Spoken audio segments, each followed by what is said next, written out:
Hey guys, tonight we're stepping into the silk-lined boots of a medieval prince, where your every breath is watched, your every word analysed, and your every decision could spark wars or forge peace.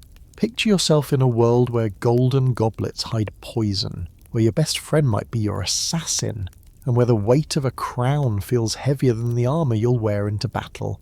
The story may solve mysteries you never had an explanation for, like why royalty seemed so paranoid, or why medieval princes often died young despite their privileged lives. So, before you explore the story with me, please take a moment to help me subscribe to the channel, like and share this video, or maybe leave a comment below, but make sure you do it when you really like what I bring to you. Let me know where and when you started watching this video, or maybe give me a compliment about how these stories help you drift off to sleep.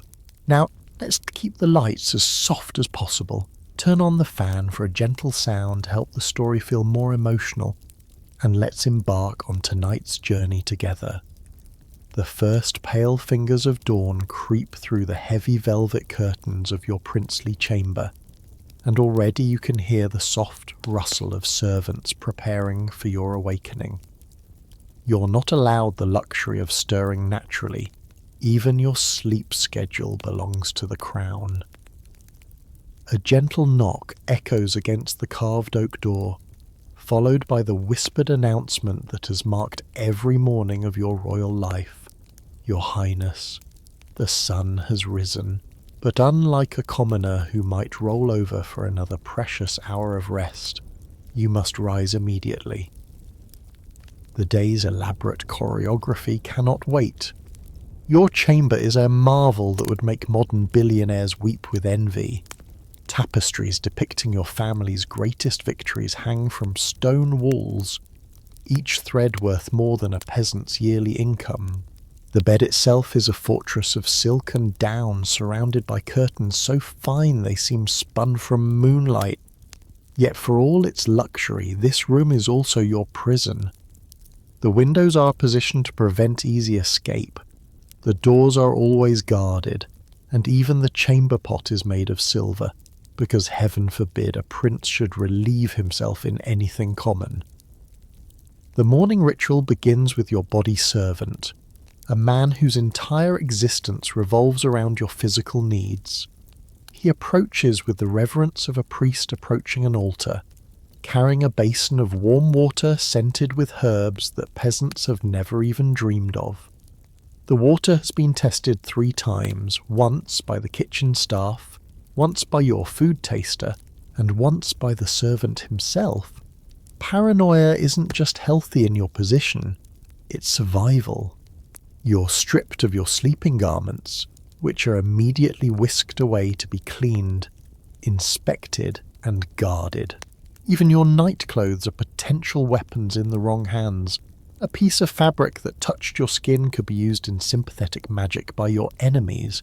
Your naked body is examined with clinical efficiency, not for admiration but for any signs of illness, injury, or the dreaded marks that might indicate poison or plague. Medieval medicine may be primitive, but your physicians have learned to read your skin like a manuscript. The bathing process is an ordeal that would exhaust most people before their day properly begins. You don't simply wash, you undergo transformation. Servants scrub your skin with cloth soaked in wine and herbs, believing that cleanliness is not just next to godliness, but essential for maintaining the divine right that justifies your rule. Your hair is washed with imported oils that cost more than a knight's warhorse, then carefully arranged to complement the day's political agendas. If you're meeting with French diplomat, your hair might be styled in the continental fashion. If you're addressing your own nobles, it's arranged to emphasize your native heritage. The clothing ceremony rivals any religious service for its solemnity and complexity. Each garment is presented to you with the formality of a diplomatic treaty. Your underclothes are made of silk so fine it feels like wearing clouds. But they're also practically armour, specially woven to prevent knives from penetrating easily. Your tunic bears your family's colours and symbols, but the embroidery isn't just decorative. Each thread placement communicates your current political alliances, your military campaigns, and even your marriage availability. Historians still argue whether these clothing codes were standardized across medieval Europe or unique to individual courts, but everyone agrees they were taken deadly seriously. Your boots are works of art that happen to be functional footwear, made from leather so supple it molds to your feet like a second skin. They're designed to be significant when you need stealth and imposing when you need presence. The heels contain small compartments for the emergency item, perhaps a vial of antidote, a tiny blade, or a seal for urgent correspondence. Your belt isn't just a fashion accessory, it's a toolkit disguised as royal regalia, holding everything from a ceremonial dagger to a small purse of gold coins for emergency bribes. The final touch is your jewellery, and here's where the morning routine becomes almost mystical. Each ring, each chain, each brooch carries meaning beyond its material value. Your signet ring bears the power to authorize executions or pardons with a simple press into warm wax. The chain around your neck might hold a relic blessed by the Pope himself, offering spiritual protection alongside political legitimacy. Even your earrings, yes, medieval princes often wore earrings, communicate your cosmopolitan sophistication and access to exotic trade routes. By the time this transformation is complete, you've been awake for nearly 2 hours, and you haven't yet made a single decision for yourself. Every choice has been filtered through tradition, politics, and the careful calculations of your advisors.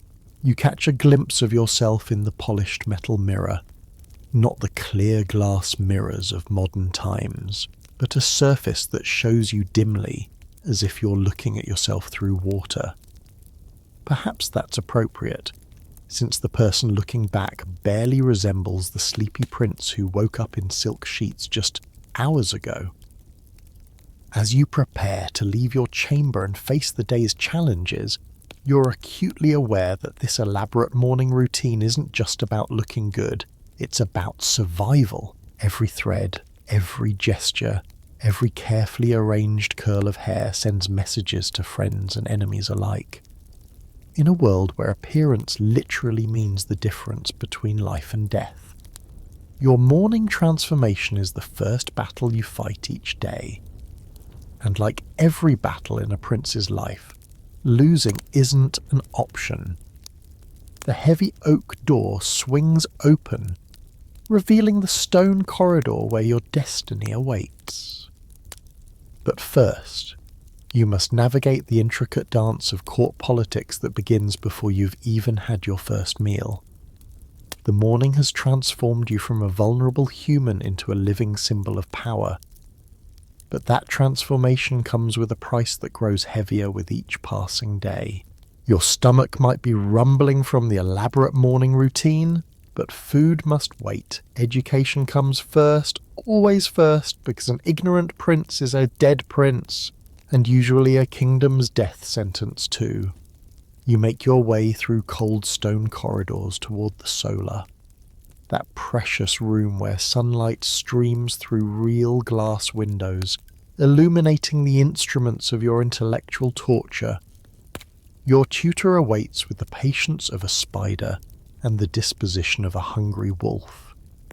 Master Guillaume stands beside a heavy wooden table laden with manuscripts, scrolls, and writing materials that cost more than most nobles' annual income. He's a man whose entire life revolves around cramming knowledge into your princely skull, whether that skull wants it or not. His robes mark him as a scholar, but the calluses on his knuckles suggest he's not above physical persuasion when Latin conjugations refuse to stick. Medieval education operates on a simple principle.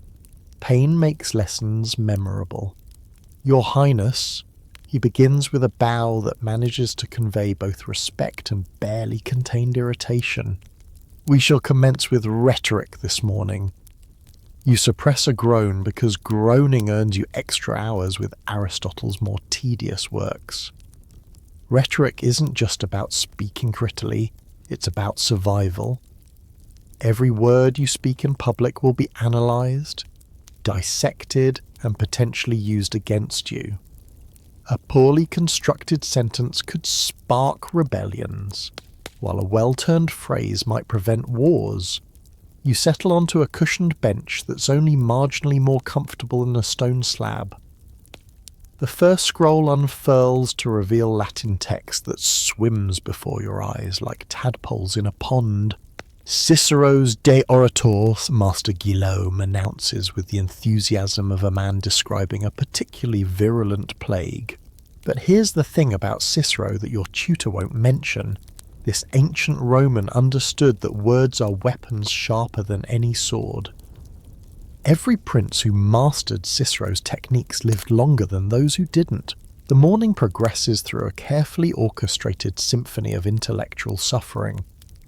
You translate passages from Latin to your native tongue, then back to Latin, because bilingual competence isn't optional for medieval royalty. You'll need Latin for dealing with the church, French for diplomatic correspondence, and whatever local languages your future territories might speak. Master Guillaume, correct your pronunciation with the precision of a master swordsmith, because mispronouncing a single syllable in a treaty negotiation could have cost your kingdom a province. Mathematics comes next, though medieval math bears little resemblance to modern calculations.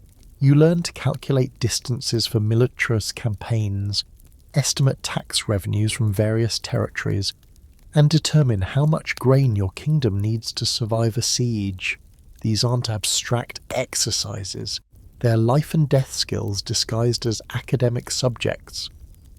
The abacus clicks under your fingers as you work through problems that seem designed to make your brain leak out through your ears. If Duke Robert's army travels 12 leagues per day, and your forces move 15 leagues per day, how long before you can intercept his advance toward your father's castle? Master Guillaume poses this question with the casual air of a man discussing the weather, but you know he's testing your ability to think tactically under pressure. Get the math wrong, and imaginary kingdoms fall. Get it wrong in real life, and actual people die. History lessons blur the line between education and entertainment, though the entertainment value is often lost on you. Master Guillaume recites the rise and fall of kingdoms with the dramatic flair of a travelling minstrel, but every story carries a lesson. The tale of King Harold's defeat at Hastings isn't just about Norman conquest. It's about what happens when you fight battles you're not prepared for. The story of Charlemagne's empire isn't just about greatness. It's about how even the mightiest kingdoms crumble when succession isn't properly managed. Your tutor has a particular fondness for recounting the failures of princes who neglected their education.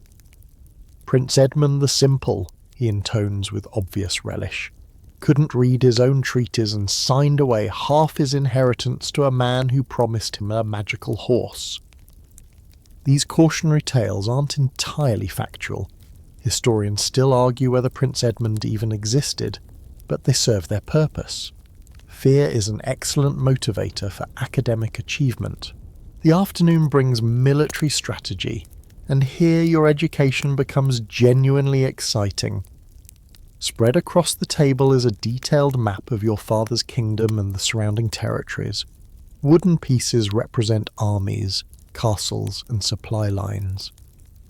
Master Guillaume poses scenarios with the creativity of a sadistic playwright. The northern lords have rebelled, the eastern border faces invasion, and your treasury is nearly empty.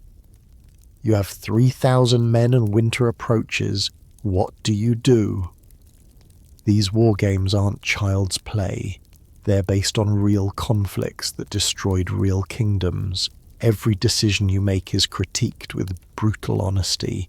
Move your army too quickly, and Master Guillaume gleefully informs you that your horses have died of exhaustion, Ignore your supply lines, and your imaginary soldiers starve before reaching the battlefield.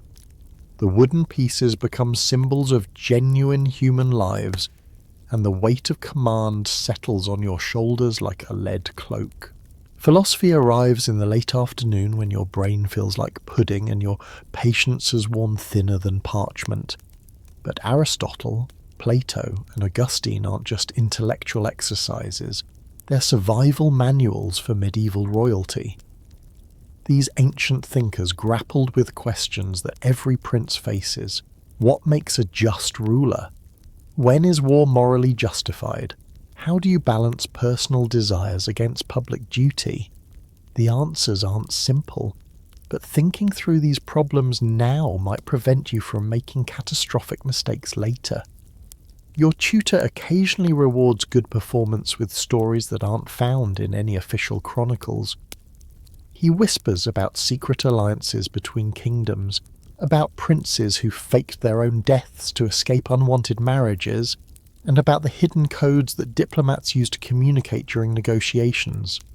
These aren't scholarly subjects, but they are the kind of knowledge that separates living princes from dead ones. Writing practice consumes the final hour of formal education. Your penmanship must be perfect because every document bearing your signature becomes a historical record. More importantly, you're learning to craft the kind of prose that can convince allies to fight for you and enemies to sue for peace. Each letter is formed with deliberate precision, each word chosen for maximum impact. Medieval princes who wrote poorly found their correspondence ignored or mocked, which often led to political isolation and eventual downfall. As the sun begins its descent toward evening, Master Guillaume finally dismisses you with assignments that would make modern graduate students weep. You must memorize 50 lines of Virgil's Aeneid, compose a treatise on just taxation, and solve a series of geometric problems related to castle fortification. Tomorrow will bring more of the same, with added complexity as your abilities improve. The irony isn't lost on you. While peasant children your age are learning practical skills like farming or blacksmithing, you're buried in books and theoretical exercises, yet this education is ultimately more practical than any trade. Because your job isn't to shoe horses or grow wheat. Your job is to keep an entire kingdom from collapsing, and that requires knowledge that can't be learned through simple experience. Walking back to your chambers as twilight settles over the castle, you carry the accumulated wisdom of centuries in your tired brain.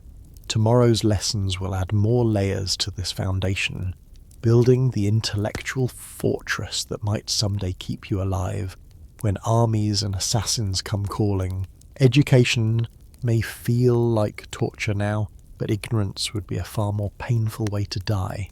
The formal lessons with Master Guillaume may have ended, but your real education is just beginning. As you navigate the stone corridors toward the Great Hall, you enter a classroom where the curriculum is deception. The textbooks are human faces, and failing grades are measured in daggers between the ribs. Welcome to court politics, where every smile hides a scheme and every friendly gesture might be your last. Your father's court swirls around you like a beautifully poisonous garden. Lords and ladies drift through the halls in their finest silks and velvets, their conversations flowing like honey, laced with arsenic. They bow as you pass, their eyes tracking your every movement with the intensity of hawks watching a particularly plump rabbit. You're learning to read these faces like illuminated manuscripts, searching for the truth hidden beneath layers of courtly polish. Lord Aldrich approaches with his characteristic serpent smile, the same expression he wore when he convinced your cousin to invest in a silver mine that turned out to be filled with nothing but expensive dirt. "Your Highness," he purrs, executing a bow that's perfectly calculated, deep enough to show respect, shallow enough to maintain his dignity. "I trust your studies progress well."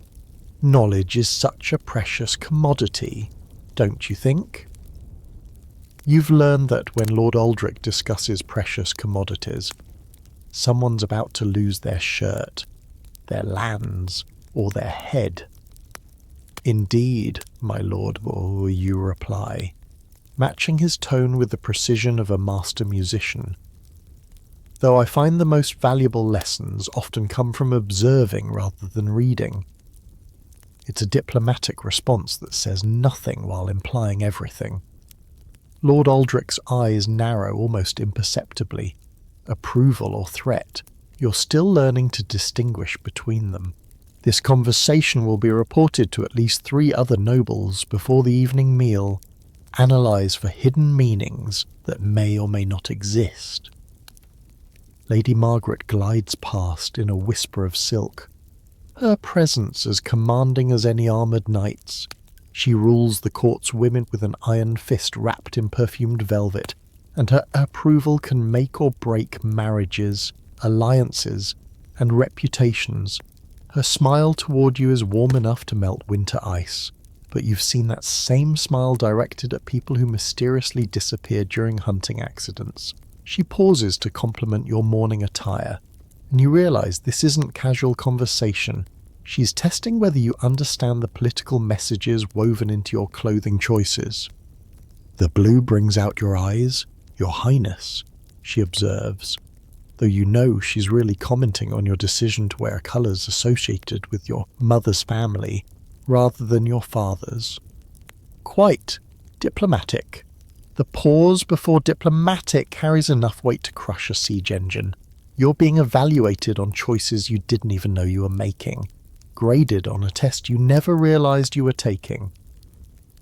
Your childhood friend Thomas sidles up beside you, his familiar presence providing momentary relief in this sea of calculated interactions. But even Thomas has changed since you both entered the dangerous waters of court politics. His casual conversation about hawking plans contains subtle inquiries about your father's military movements. His jokes probe your opinions on recent tax policies. Friendship and espionage have become so intertwined that distinguishing between them feels impossible. You find yourself wondering whether Thomas genuinely cares about your well-being, or whether he's gathering intelligence for someone else's benefit. The great hall buzzes with a dozen simultaneous conversations, each one a carefully choreographed performance. Nobles cluster in groups that shift like weather patterns, alliances forming and dissolving based on political winds you're still learning to read.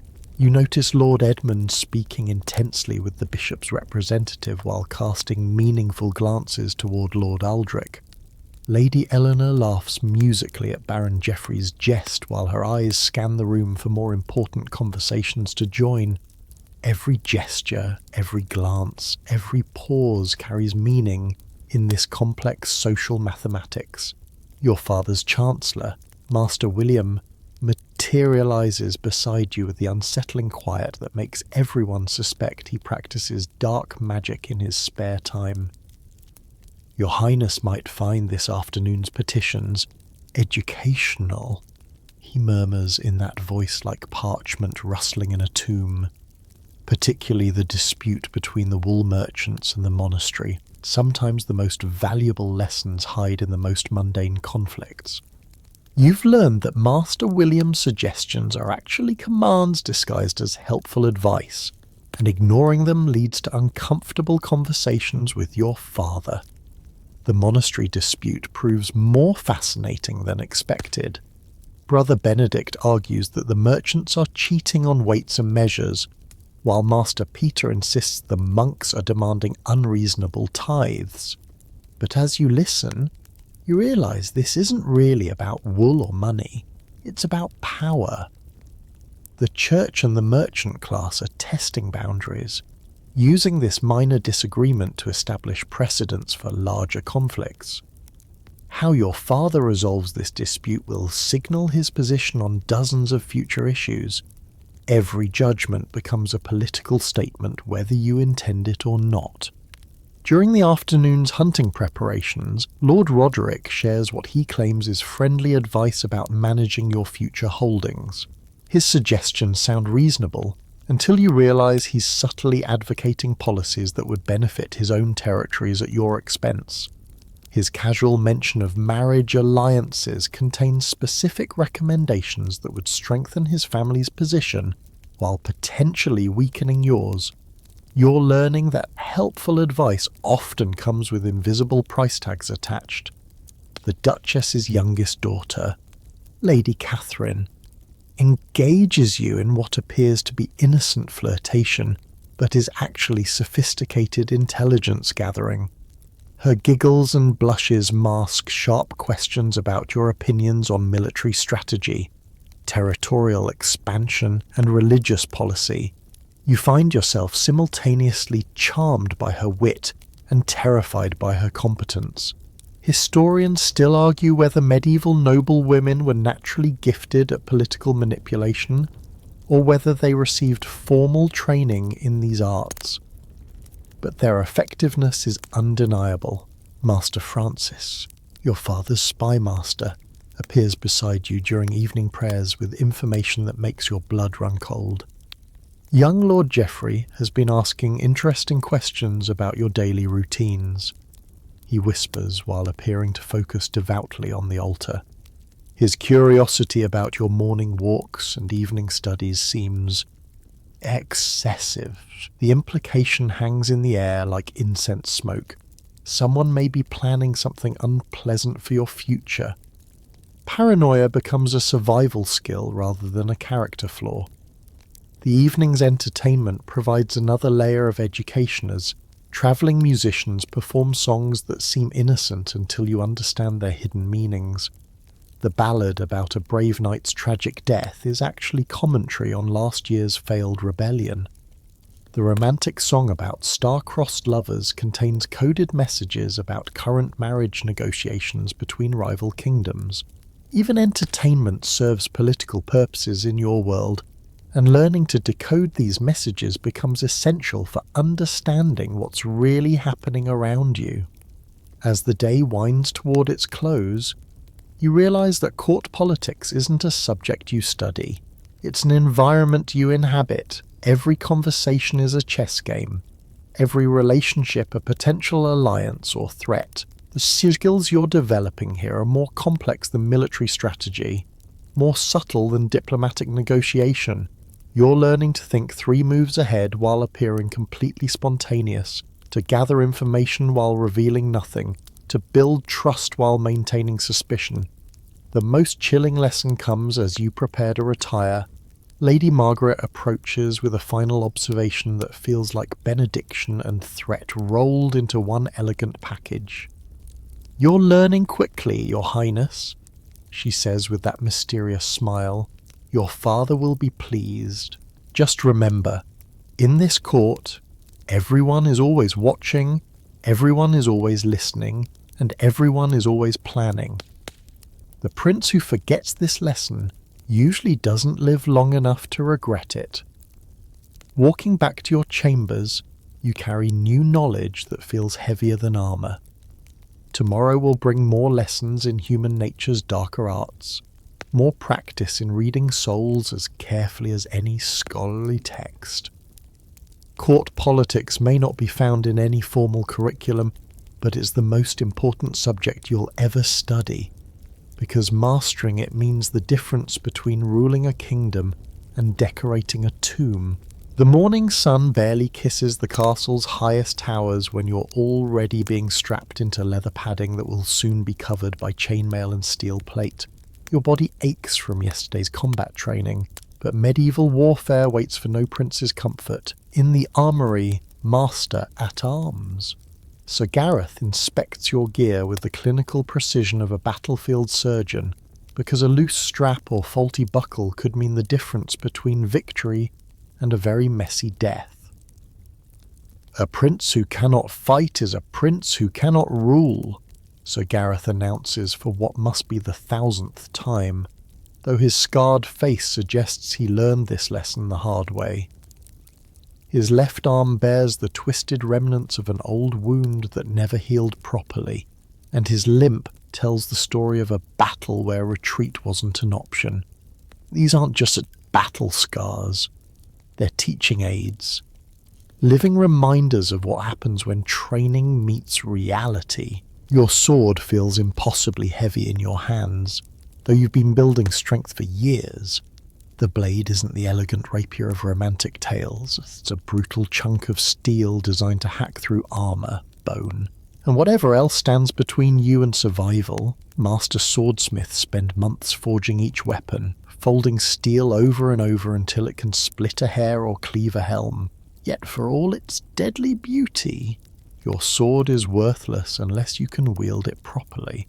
The training yard echoes with the clash of steel as you practice basic combinations that will become instinctive reflexes if you live long enough. Strike, parry, riposte, movements that feel clumsy now but must flow like water when arrows are whistling past your head and enemy knights are charging toward your position.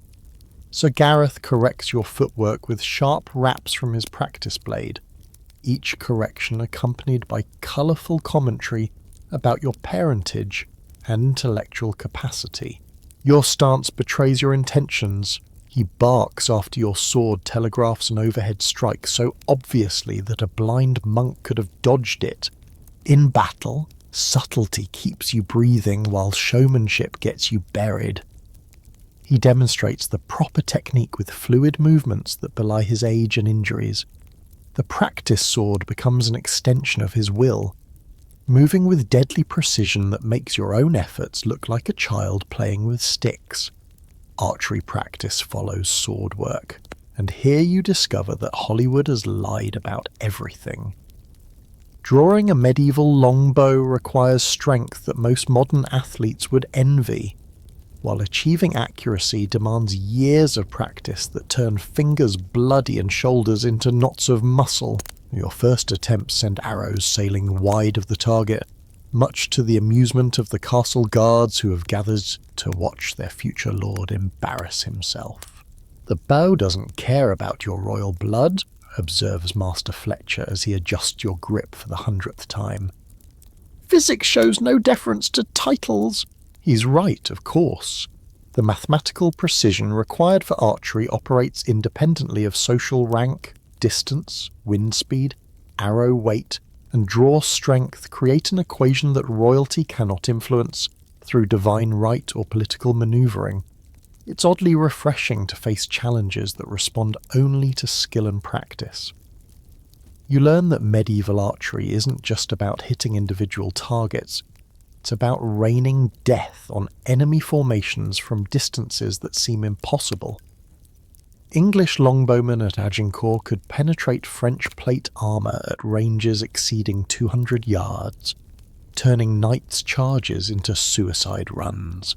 Your practice targets are painted with the heraldic symbols of neighbouring kingdoms, a subtle reminder that these skills may someday be used against specific enemies rather than straw-filled dummies. Mounted combat transforms you from a stumbling student into something resembling a medieval knight. Though the transformation is neither comfortable nor graceful, your Destria, a warhorse bred for size, strength, and controlled aggression, stands 17 hands high and possesses an attitude that makes wildcats seem docile.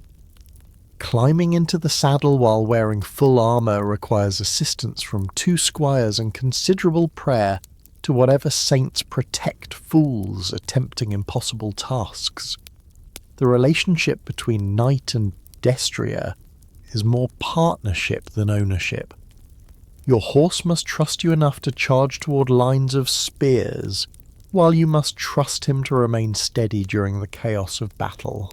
Medieval war horses received training that rivaled their riders' preparation, learning to strike with iron-shod hooves, bite enemy horses, and navigate battlefield obstacles that would challenge modern cavalry. Historians still argue whether these partnerships were based primarily on training or genuine emotional bonds, but surviving accounts suggest many knights mourned their horses' deaths as deeply as fallen comrades. Lance work reveals the brutal physics of medieval warfare in ways that textbooks cannot convey. Charging at full gallop while maintaining perfect balance, accurate aim, and tactical awareness pushes human capabilities to their absolute limits. A properly executed lance charge concentrates the combined momentum of horse and rider into a steel point roughly the diameter of a gold coin, creating impact forces that can punch through plate armor like parchment. Your first successful strike against the Quintain, a rotating training device designed to test accuracy and timing, produces a satisfaction that surprises you with its intensity. The wooden target splinters under your lance point, while the rotating arm sweeps harmlessly overhead. For a brief moment, you understand why knights would risk everything for the glory of mounted combat, why tournaments drew crowds from across Europe, and why the thunder of charging cavalry could break enemy morale before weapons ever crossed. But Sir Gareth quickly reminds you that battlefield reality differs dramatically from training yard success. The Quintain doesn't fight back, he observes with characteristic bluntness.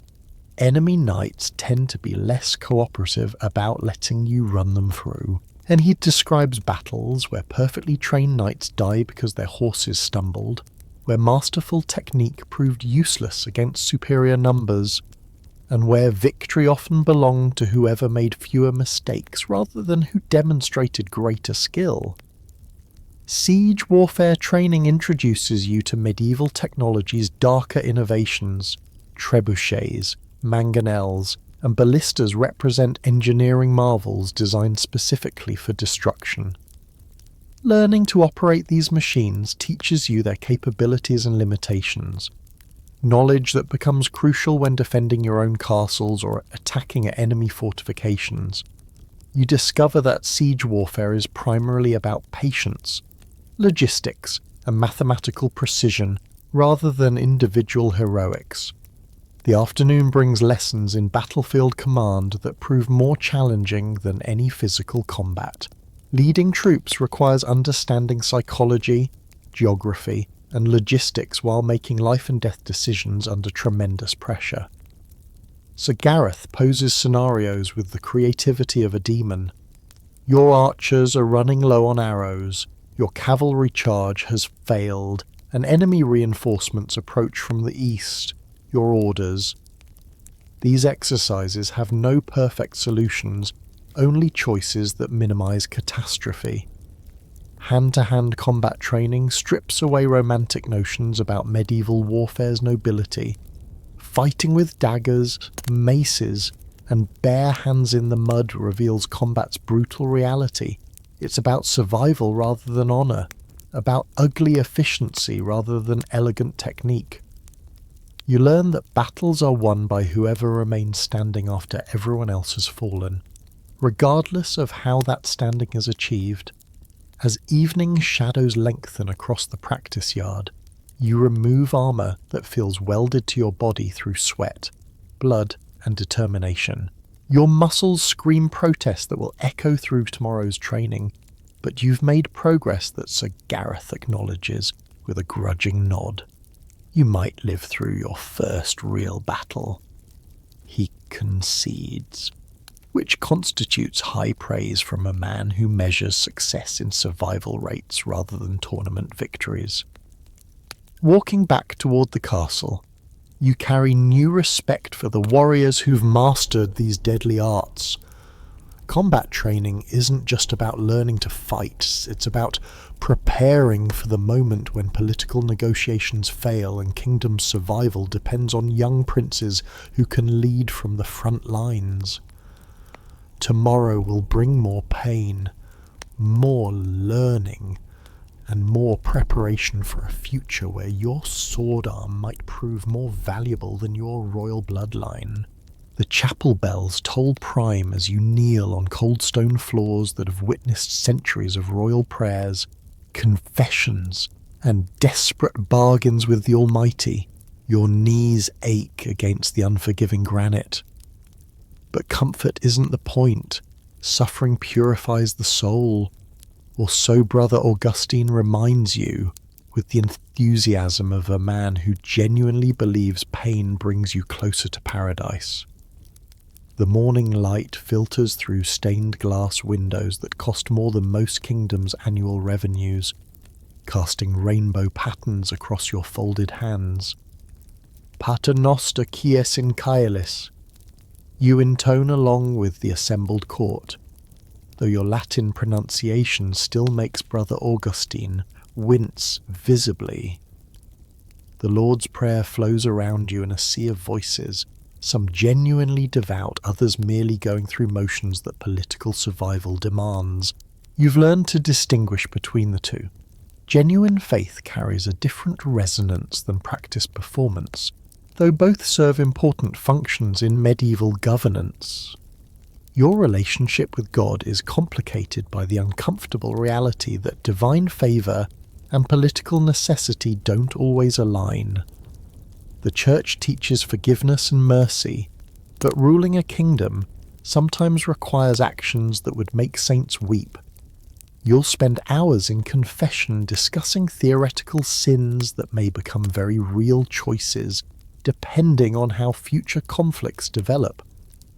Father Benedict listens to your spiritual struggles with the patience of a man who's heard similar confessions from generations of princes, each one wrestling with the gap between Christian ideals and royal responsibilities. The morning Mass stretches through what feels like geological ages, though you know it's actually less than 2 hours. Every gesture, every response, every moment of supposed spontaneous devotion is carefully choreographed theatre, designed to demonstrate your family's divine mandate to rule.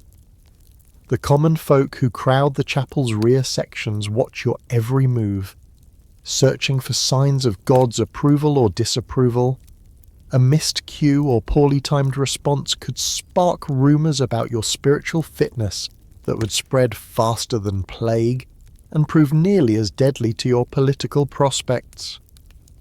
Brother Matthias approaches after the service with scrolls containing the day's religious obligations, his pale face glowing with the fervour of someone who's never questioned whether God really needs quite this much attention. Your Highness must review the papal correspondence regarding the monastery dispute, he announces, though you suspect this is less about spiritual guidance and more about political manoeuvring disguised as religious duty. The Pope's opinion on wool tithes carries implications that extend far beyond monastic economics. Your private prayer chamber provides blessed relief from public devotion's performative aspects. Here you can actually communicate with God instead of demonstrating your piety for political audiences. The small room contains a kneeling bench, a crucifix carved from ivory that once belonged to your grandmother, and a collection of relics whose authenticity ranges from probable to wildly optimistic. The silence feels profound after hours of chanted Latin and ceremonial responses, yet even private prayer carries political weight in your position. Your choice of saints to petition reflects diplomatic positions that other kingdoms' spies will analyse for hidden meanings. Praying to St. James suggests military intentions toward territories he protects. Seeking St. Catherine's intercession implies concerns about wisdom and learning that might indicate educational policy changes. You find yourself calculating the political implications of spiritual choices, wondering when communion with the divine became another form of international diplomacy. The afternoon brings religious instruction that blends theology with statecraft in ways that would surprise modern believers. Father Marcus explains how church doctrine supports your family's claim to divine right, while carefully avoiding discussion of competing interpretations that favour rival claimants. Religious education becomes a masterclass in selective reasoning, where inconvenient biblical passages are explained away through theological gymnastics that would impress circus performers. Remember, Your Highness, Father Marcus intones while discussing the parable of the Good Samaritan, that charity must be tempered with wisdom, A prince who gives everything to the poor leaves nothing for defending the kingdom against enemies who show no such Christian mercy. Chun, this practical theology shapes your understanding of how religious principles apply to royal duties, though the contradictions sometimes make your head spin faster than a monastery's prayer wheel. Canon law study reveals the Church's sophisticated legal system that parallels secular courts while claiming superior authority. You learn about ecclesiastical privileges that protect clergy from royal justice, about papal supremacy that theoretically supersedes royal power, and about the delicate dance between spiritual and temporal authority that has sparked wars and toppled kingdoms. Understanding these legal frameworks becomes essential because religious disputes often mask political conflicts that can destroy unwary rulers. The monastery visits that punctuate your religious education provide fascinating glimpses into medieval spirituality's practical applications. Brother Thomas shows you illuminated manuscripts where monks have spent decades copying sacred texts, their artwork creating beauty that transcends the words they preserve. These books represent treasures more valuable than gold, containing knowledge that barbarian invasions couldn't destroy and political upheavals couldn't suppress. The irony isn't lost on you that these men of God preserve civilization's learning while you train for wars that might destroy it. Confession becomes a weekly ordeal that tests your ability to balance honesty with political discretion. Father Benedict listens to your sins with professional detachment, though you sometimes catch him taking mental notes about information that could prove useful for church interests. The seal of confession supposedly protects your revelations, but you've learnt that supposedly is a dangerous word in political contexts. You confess to pride, anger, and lustful thoughts while carefully avoiding mention of the assassination plots you've overheard or the military strategies you've helped plan. Religious festivals transform the castle into a stage where faith and politics perform their eternal dance. Easter celebrations demonstrate your family's devotion while providing opportunities for diplomatic negotiations disguised as spiritual observances. Christmas masses become forums for displaying wealth, power, and divine favour to subjects who need regular reminders about why God chose your family to rule them. Even genuine religious joy gets filtered through political calculation, until you sometimes wonder whether you're celebrating Christ's birth or your dynasty's continued survival. The theological debates that occupy your evening studies would challenge university scholars, yet they're essential knowledge for medieval royalty. Questions about predestination, free will, and divine justice aren't academic exercises when your decisions affect thousands of souls' eternal destinations. If you order an execution, does God hold you responsible for that death? If you fail to prevent a war, are the resulting casualties charged against your spiritual account? These aren't comfortable questions, but princes who avoid uncomfortable questions rarely rule successfully. Pilgrimage planning consumes considerable time and resources, while providing spiritual benefits that may or may not justify the enormous practical costs. Your proposed journey to Canterbury would demonstrate piety while creating opportunities for diplomatic meetings along the route. However, travelling exposes you to assassination attempts, removes you from kingdom management, and costs enough gold to fund a small war. Historians still argue whether medieval pilgrimages were primarily spiritual journeys or elaborate political theatre, but the distinction matters less than their practical effects on royal power and popular perception. Holy relics collection becomes another form of a medieval arms race, where kingdoms compete for divine favour through accumulating sacred objects of questionable provenance.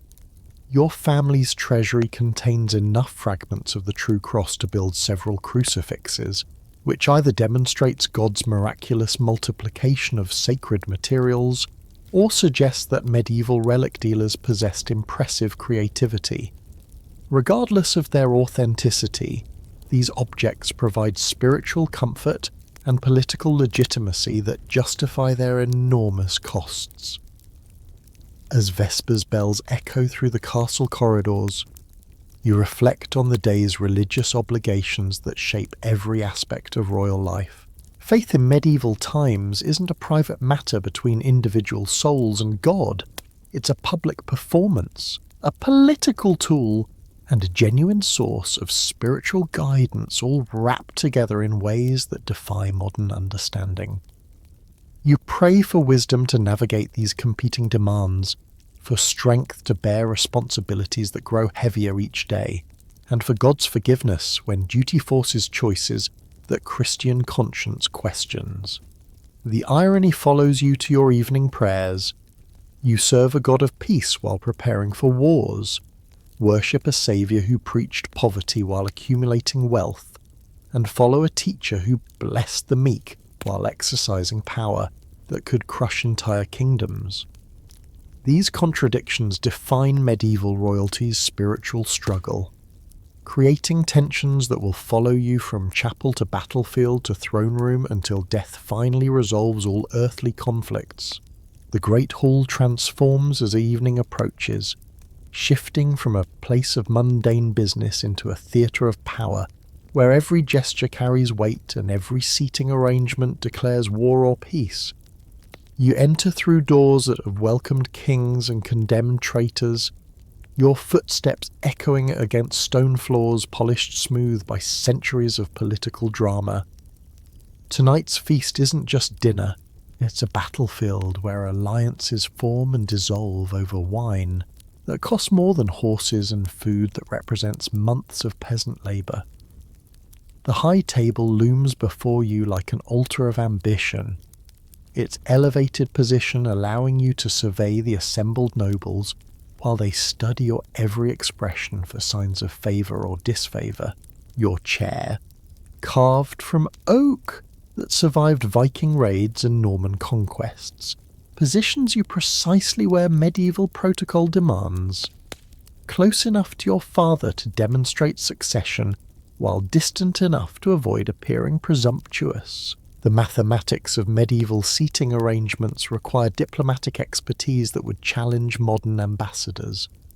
Lord Chancellor William materialises beside your chair, with guest lists that read like battle plans, each name representing complex calculations of political necessity and personal preference. Duke Robert arrives with his usual retinue. He murmurs in that voice like parchment rustling in crypts, though his food taster seems unusually nervous tonight. The implication hangs in the air like incense smoke. Someone expects poison, which means someone probably brought poison, which means tonight's feast could become tomorrow's funeral. You take your place as nobles flood into the hall, wearing their finest silks and their sharpest smiles. Lady Eleanor approaches with a curtsy that demonstrates perfect technique while her eyes calculate your political value like a merchant appraising gems. Her gown shimmers with threads that cost more than villages, yet you know she's borrowed against next year's harvest to afford tonight's display. Medieval nobility operates on credit extended by reputation and secured by bloodlines, creating an economic system where appearance determines reality. The procession of courses begins with fanfare that announces each dish as if it were conquering territory. Peacocks roasted and redressed in their own plumage arrive like exotic ambassadors, while swans glazed with honey and spices represent culinary artistry that borders on necromancy. These aren't meals, they're statements of power, demonstrations of wealth, and diplomatic messages disguised as dinner. The kitchen staff has worked for days creating edible sculptures that will disappear in minutes but be remembered for months. Your food taster, young Edgar, performs his deadly dance beside your chair with the solemnity of a priest conducting mass. Every dish must pass through his system before reaching your lips, transforming him into a human shield against assassination attempts that could arrive disguised as delicacies. Edgar tastes your wine with the concentration of a scholar translating ancient texts, searching for the bitter almond scent of cyanide or the metallic tang of arsenic that medieval poisoners favour. Conversation flows around the table like a river carrying both nourishment and filth. Impossible to separate the beneficial from the dangerous. Duke Robert regales the assembly with hunting stories that contain coded discussions about border disputes, while Countess Margaret's gossip about court marriages reveals intelligence about territorial alliances that could reshape the political landscape. You learn to listen with 3 different ears, one for entertainment, one for information, and one for threats. The entertainment begins with musicians whose songs carry messages more complex than their melodies suggest. The ballad about a faithful knight's tragic death is actually commentary on last month's execution of Lord Geoffrey for treason. The romantic song about star-crossed lovers contains detailed intelligence about marriage negotiations between rival kingdoms. Even the instrumental pieces communicate through their choices. Playing French compositions suggests diplomatic overtures toward Paris, while Germanic melodies imply military preparations along eastern borders. Master Ralph the Fool earned his position through wit sharp enough to cut throats, while maintaining the pretense of harmless entertainment.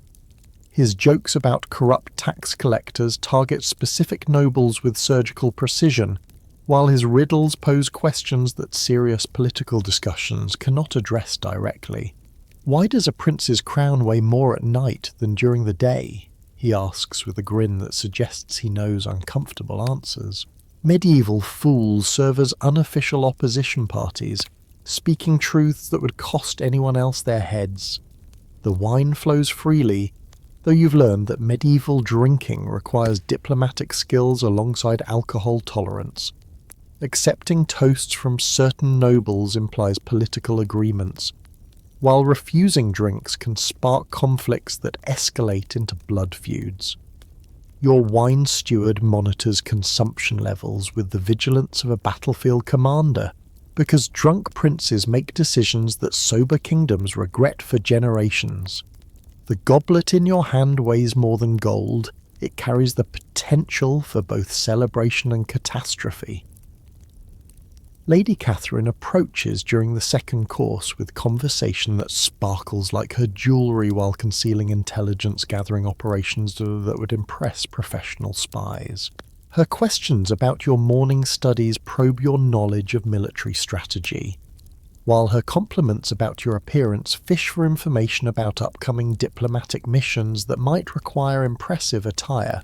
You find yourself simultaneously charmed by her wit and terrified by her competence at extracting secrets through seemingly innocent flirtation. The feast's political undercurrents become visible as the evening progresses, and wine loosens carefully guarded tongues.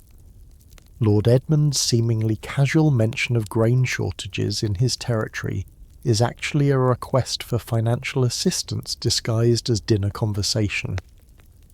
Baron Geoffrey's story about troublesome bandits on his lands is really an appeal for military support against enemies he cannot identify publicly. Every anecdote contains hidden agendas that transform social gathering into covert negotiation sessions. Historians still argue whether medieval feast halls were primarily social venues or intelligence networks, but the distinction seems academic when every conversation could determine your kingdom's future.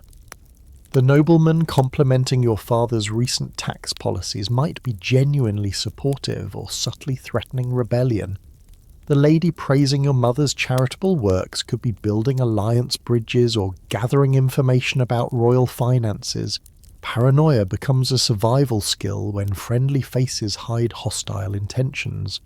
The gift exchange that accompanies formal feasts creates another layer of diplomatic complexity, where precious objects carry messages more valuable than their material worth. Duke Robert presents your father with a jeweled dagger that suggests either friendship or threat, depending on interpretation. Your mother receives silk scarves from distant kingdoms that could represent trade opportunities or intelligence from foreign courts. Even your own gifts require careful consideration. Too valuable suggests weakness through overpayment, while too modest implies disrespect that could trigger conflicts. Dancing provides blessed relief from conversational minefields, though even choreographed entertainment carries political weight in medieval contexts. Your choice of dancing partners communicates diplomatic positions to assembled nobles who analyse every step for hidden meanings. Leading Lady Margaret in the opening dance demonstrates respect for her family's influence, while avoiding Lord Aldrich's daughter sends messages about marriage negotiations that haven't reached formal proposal stages. The evening's climax arrives with your father's toast, a carefully crafted speech that acknowledges important guests while avoiding commitments that could prove problematic later. His words praise past alliances without promising future support. Acknowledge recent victories without claiming excessive credit, and express hopes for continued peace while preparing for probable wars. You study his technique like a masterclass in diplomatic rhetoric, knowing that someday you'll deliver similar speeches to similar audiences who will analyse your every word for weakness or opportunity. As the feast winds toward its conclusion and nobles begin calculating exit strategies that avoid appearing either eager to leave or reluctant to go, you reflect on lessons learned through hours of orchestrated socialization. Medieval feast halls aren't restaurants. There are laboratories where human nature's political elements combine in ways that can create either golden alliances or explosive conflicts. Every meal's a test, every conversation is an examination, and every smile could be either salvation or suicide. The great hall empties slowly as guests depart carrying full stomachs and fuller heads packed with intelligence gathered through an evening of carefully choreographed social warfare. You remain until protocol permits your withdrawal, knowing that tomorrow will bring the analysis of tonight's interactions by advisors who missed nothing and forgot less. Feast hall dynamics may seem like elaborate theatre, but the consequences of poor performances are measured in lives lost and kingdoms fallen. The morning arrives with correspondence that seals your romantic fate before you've even finished breaking your fast. Diplomatic pouches bearing foreign seals rest on your writing desk like beautiful snakes, each one containing marriage proposals that treat your heart like a commodity to be traded for territorial advantages. Your chamberlain, Master Geoffrey, spreads the documents with the solemnity of a priest preparing sacred texts. Though these particular scriptures deal with earthly power rather than heavenly salvation, the French delegation proposes Princess Isabel, he announces while unfurling a parchment decorated with enough gold leaf to fund a small crusade. The portrait accompanying her proposal shows a young woman with intelligent eyes and a diplomatic smile, though you've learned that medieval portraiture often prioritizes political messaging over photographic accuracy.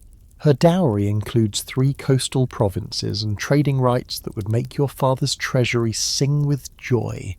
But her family's reputation for producing strong-willed wives makes the marriage counsellors nervous. Princess Isabel's credentials read like a diplomatic resume designed to impress while concealing potential complications. She speaks 4 languages fluently, plays the lute with professional competence, and allegedly possesses enough mathematical skill to manage royal finances without bankrupting the kingdom.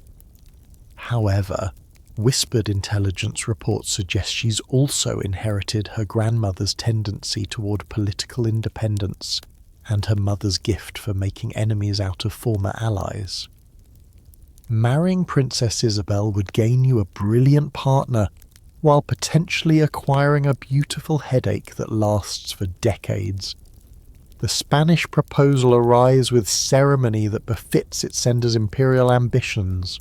Princess Maria Theresa comes with bloodlines that trace back to Charlemagne and forward to potential claims on territories that currently belong to your neighbours. Her portrait depicts classical beauty enhanced by jewellery worth more than most kingdoms' annual revenues, while her letters demonstrate education that rivals university scholars. The match would elevate your family's status while creating alliance possibilities that could reshape European politics for generations, yet Master Geoffrey's expression suggests complications that the official proposal carefully omits. Her Highness brings considerable personality. He observes with diplomatic delicacy that barely conceals deeper concerns. Intelligence reports describe Princess Maria Theresa as intellectually gifted but temperamentally challenging, possessed of opinions about governance that don't always align with traditional expectations about royal wives. Her previous engagement ended mysteriously after her intended groom decided monastic life offered better survival prospects than marriage to Spanish royalty. The English delegation's proposal emphasises practical advantages over romantic possibilities, approaching marriage with the same business-like efficiency they bring to wool trading and territorial conquest.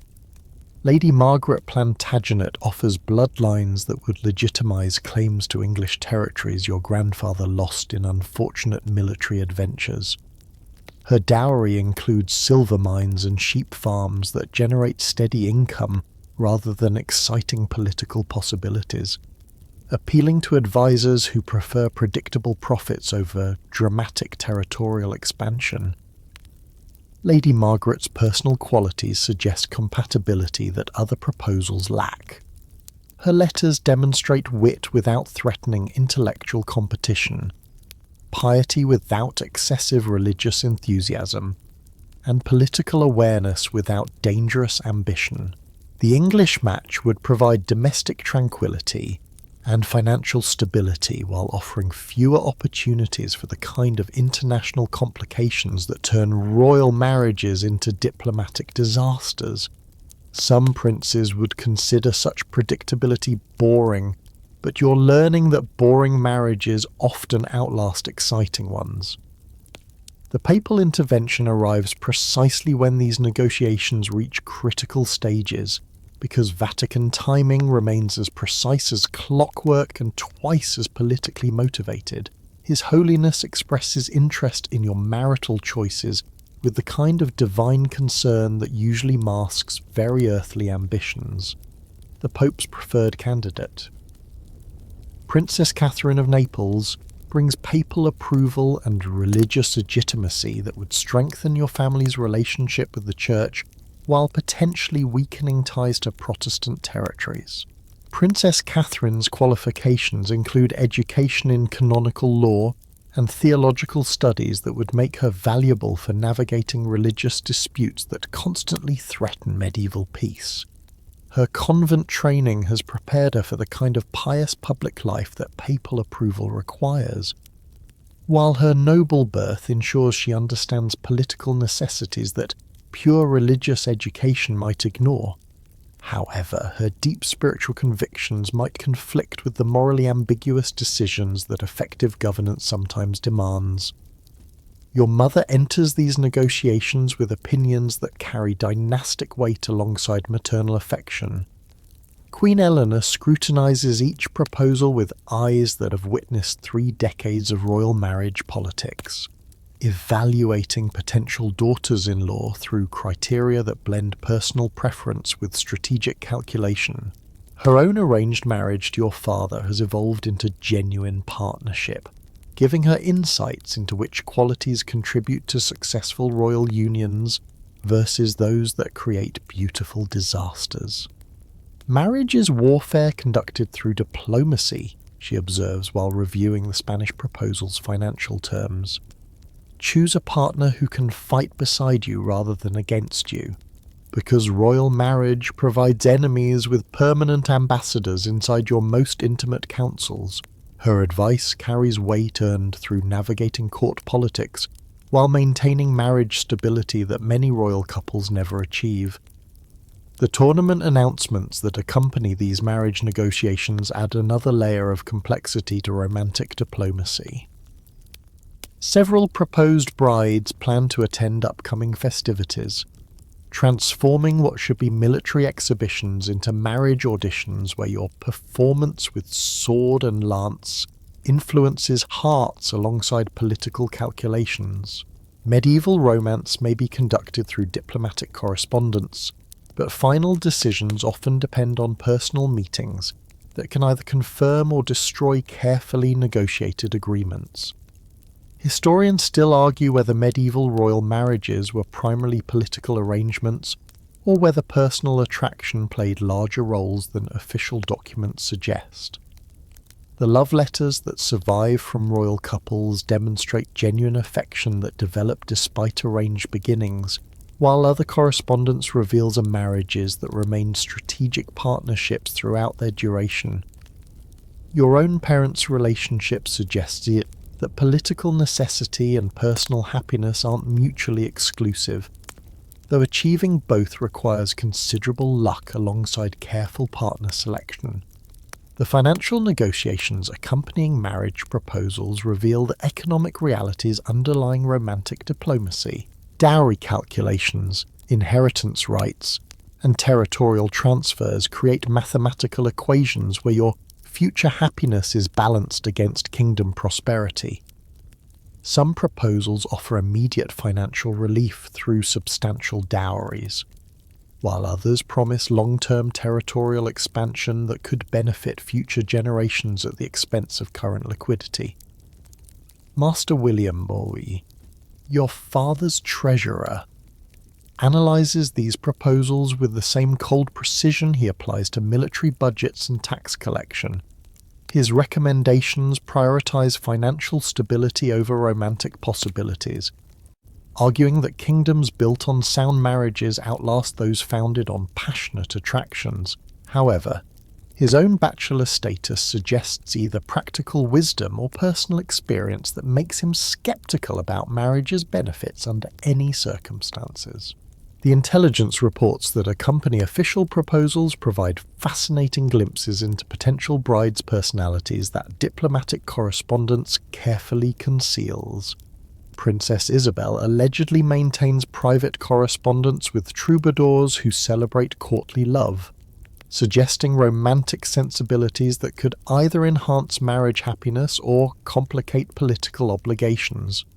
Princess Maria Theresa reportedly practices swordplay with the same enthusiasm she brings to scholarly pursuits, indicating either admirable versatility or dangerous unpredictability. Your own preferences enter these calculations with weight that varies depending on which advisor offers opinions.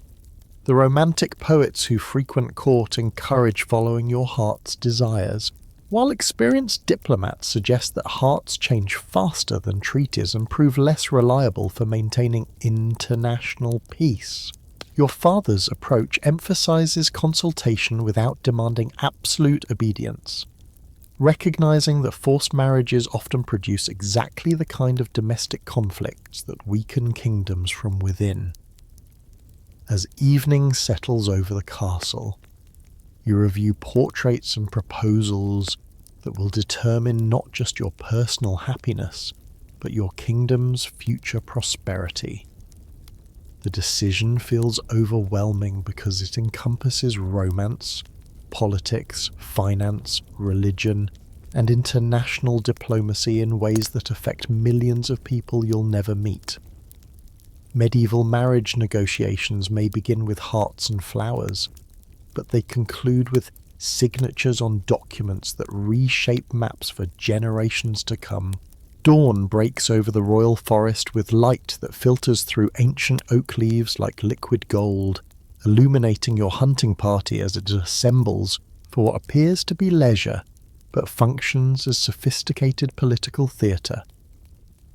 Your destrier snorts impatiently beneath you, its breath forming clouds in the crisp morning air, while huntsmen adjust stirrups and check weapons with the precision of soldiers preparing for battle. Medieval hunting isn't simple recreation, it's military training disguised as sport, diplomatic negotiation conducted through shared adventure, and social hierarchy displayed through ritualized violence against woodland creatures who never signed up for their starring roles. Master Huntsman Richard approaches with tracking reports delivered in whispers that sound more like military intelligence briefings than discussions about wildlife movements. The great stag has been sighted near Devil's Brook, Your Highness. He reports while his weathered face suggests he's seen enough royal hunts to know that human prey often proves more dangerous than four-legged quarry. Though Lord Edmund's men have been tracking the same beast since yesterday, the territorial implications aren't lost on anyone. Two hunting parties pursuing the same prize creates potential for conflicts that could escalate beyond forest boundaries. Your hunting companions represent a carefully curated selection of political necessities and personal preferences, each invitation calculated to advance diplomatic objectives while maintaining the pretense of casual entertainment. Duke Robert rides beside you with the easy confidence of someone who's survived both battlefield charges and court intrigue, his presence lending legitimacy to your leadership while his conversation probes your opinions on territorial disputes that haven't yet reached formal negotiation stages. Every joke he shares contains intelligence gathering. Every compliment he offers tests your political sophistication. The pack of hunting hounds that bounds ahead through morning mist represents breeding programs that consume fortunes while producing animals worth more than peasant families could earn in lifetimes. These aren't mere dogs, they're living symbols of royal power. Their bloodlines as carefully maintained as those of noble houses. Each hound has been trained to specific prey and hunting conditions, their abilities honed through methods that would impress modern military dog handlers. The lead dog, a massive beast named Charlemagne, bears scars from previous encounters with wild boar that suggest hunting isn't always the one-sided affair that troubadour songs suggest. Lady Catherine has convinced protocol officers to permit her participation in today's expedition, transforming what should have been masculine bonding into co-educational political manoeuvring. She rides side saddle with grace that conceals the considerable skill required to maintain balance during forest chases while wearing court dress designed more for appearance than practicality. Her presence adds complexity to every interaction, as nobles compete for her attention while you navigate expectations about appropriate behaviour toward potential marriage candidates during activities that could prove lethal for unwary participants. The forest itself becomes a character in today's drama, its ancient trees witnessing centuries of royal hunts that shaped political fortunes alongside wildlife populations. These woods have seen kings crowned and pretenders killed, alliances forged through shared danger, and marriages arranged during moments of vulnerability when normal court masks slip away. The hunting trails you follow today were carved by your ancestors' horses, creating pathways through wilderness that mirror the political routes your family has navigated through equally treacherous terrain. Your falcon, a magnificent peregrine named Aristotle, perches on your gloved fist with the regal bearing of a creature that knows its worth exceeds most nobles' annual incomes. Medieval falconry represents the pinnacle of hunting sophistication, requiring partnership between human and raptor that transcends simple master-servant relationships.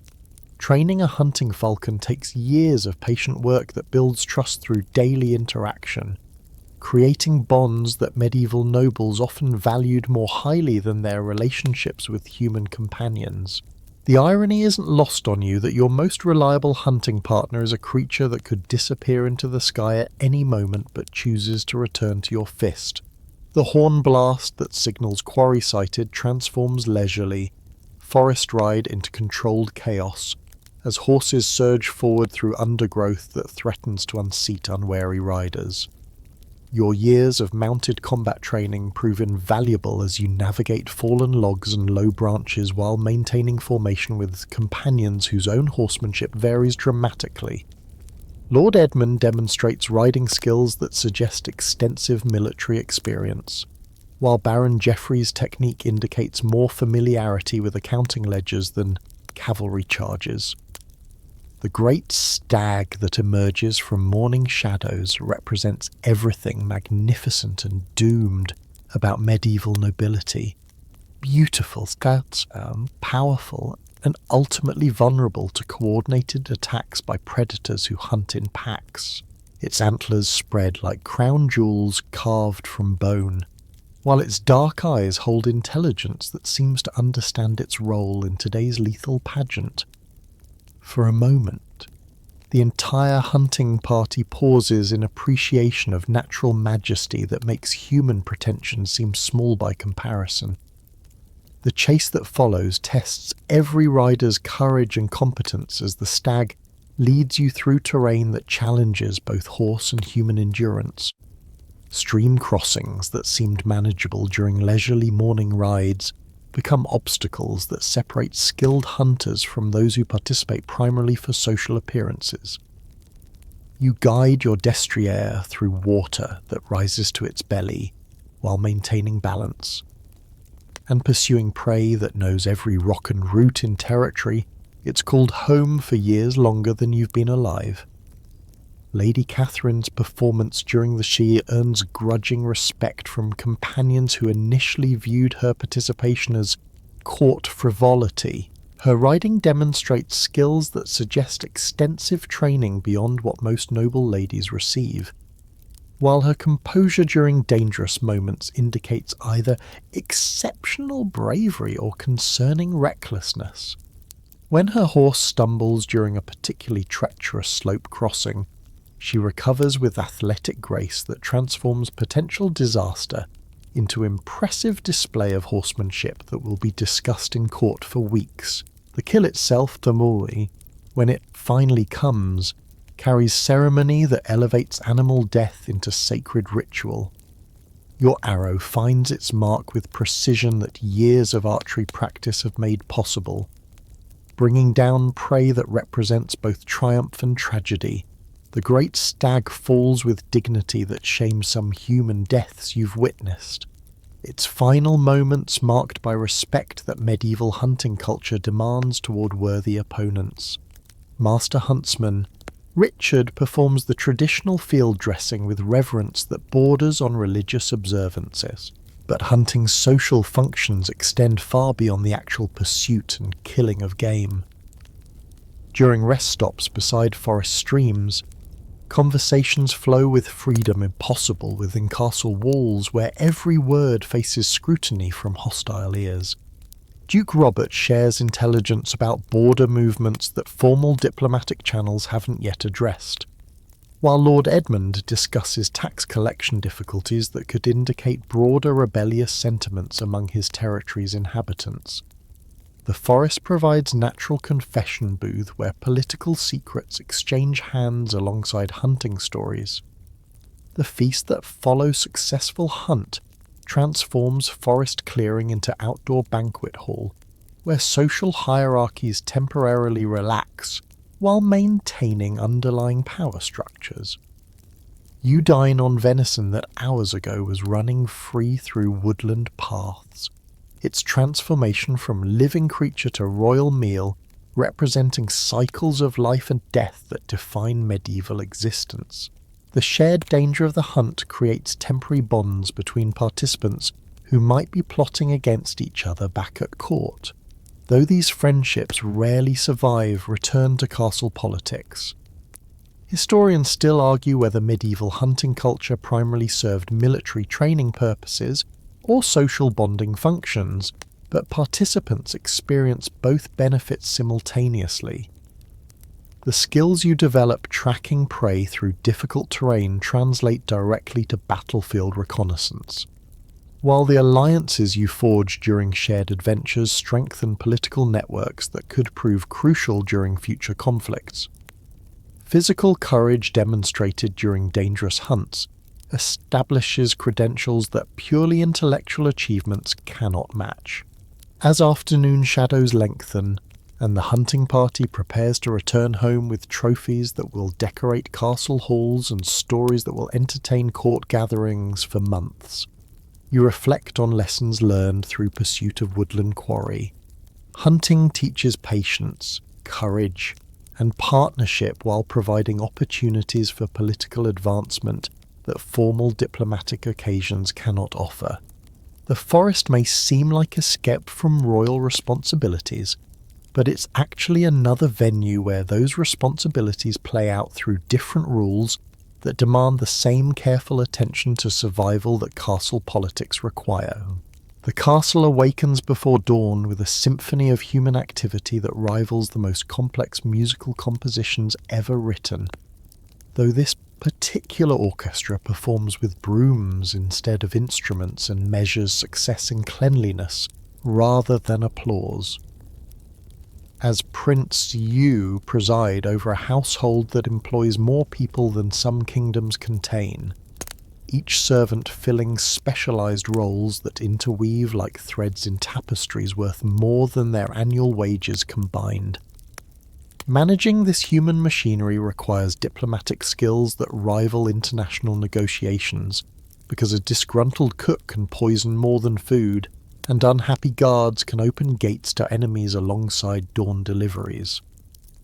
Your chamberlain, Master Geoffrey, approaches with ledgers that record every penny spent on household operations during the previous day, his meticulous bookkeeping revealing expenses that would stagger merchants who consider themselves wealthy. The kitchen staff consumed 4 barrels of flour, 2 sides of beef, and enough ale to float a small boat. He reports with the gravity of a general describing military casualties. These aren't mere grocery bills. They represent the economic foundation that supports royal power, because hungry servants quickly become former servants or worse. Enemy agents with intimate knowledge of castle weaknesses. The hierarchy of household positions creates social stratification more complex than anything found in universities or monasteries, with subtle gradations of authority that newcomers spend years learning to navigate successfully. At the apex stand the senior officers, your seneschal, marshal, and treasurer, whose positions carry prestige that minor nobles envy alongside salaries that support comfortable lifestyles. These men wield power that extends far beyond their official duties, serving as intermediaries between royal family and common servants, while managing information flows that could determine kingdom stability. Below them stretch dozens of specialized positions that sound like characters from elaborate fairy tales, but perform functions essential to medieval royal life. Your cupbearer tastes every liquid that passes your lips, transforming beverage service into life or death responsibility that ages young men prematurely. The keeper of your wardrobe maintains clothing collections worth more than most castles, ensuring that every garment sends appropriate political messages while remaining functionally suitable for whatever activities your day demands. Your personal chaplain ministers to spiritual needs, while monitoring religious orthodoxy among staff members who might harbour dangerous theological opinions. The kitchen operates like military organisation commanded by Master Chef Henri, whose authority over culinary operations rivals that of battlefield generals. His staff includes specialists whose skills require years to master. Sauce cooks who guard secret recipes like state secrets. Pastry chefs whose sugar sculptures rival architectural achievements, and meat carvers whose knife work demonstrates artistry that makes sculptors weep with envy. These aren't mere food preparers, but artists whose creations communicate royal status through edible media that disappears within hours but creates impressions lasting for years. Your personal servants occupy positions of extraordinary trust that come with corresponding dangers, because proximity to royalty provides opportunities for both advancement and assassination. Your body servant knows your physical condition better than court physicians, his daily observations potentially revealing information that enemies would kill to obtain. The page who tends your writing materials could read correspondence that determines international policy, while the squire who maintains your weapons might discover military preparations that hostile nations desperately want to learn. The stable represents its own kingdom within your larger domain, ruled by Master Groom William, whose expertise with horses exceeds most nobles' understanding of human nature. His domain includes dozens of animals worth more than peasant villages. Your destrier alone cost enough gold to purchase entire farms, while his staff of grooms, stable boys, and farriers maintain these living investments with care that borders on worship. Medieval warfare depends absolutely on horse quality, making stable management a military necessity disguised as agricultural activity.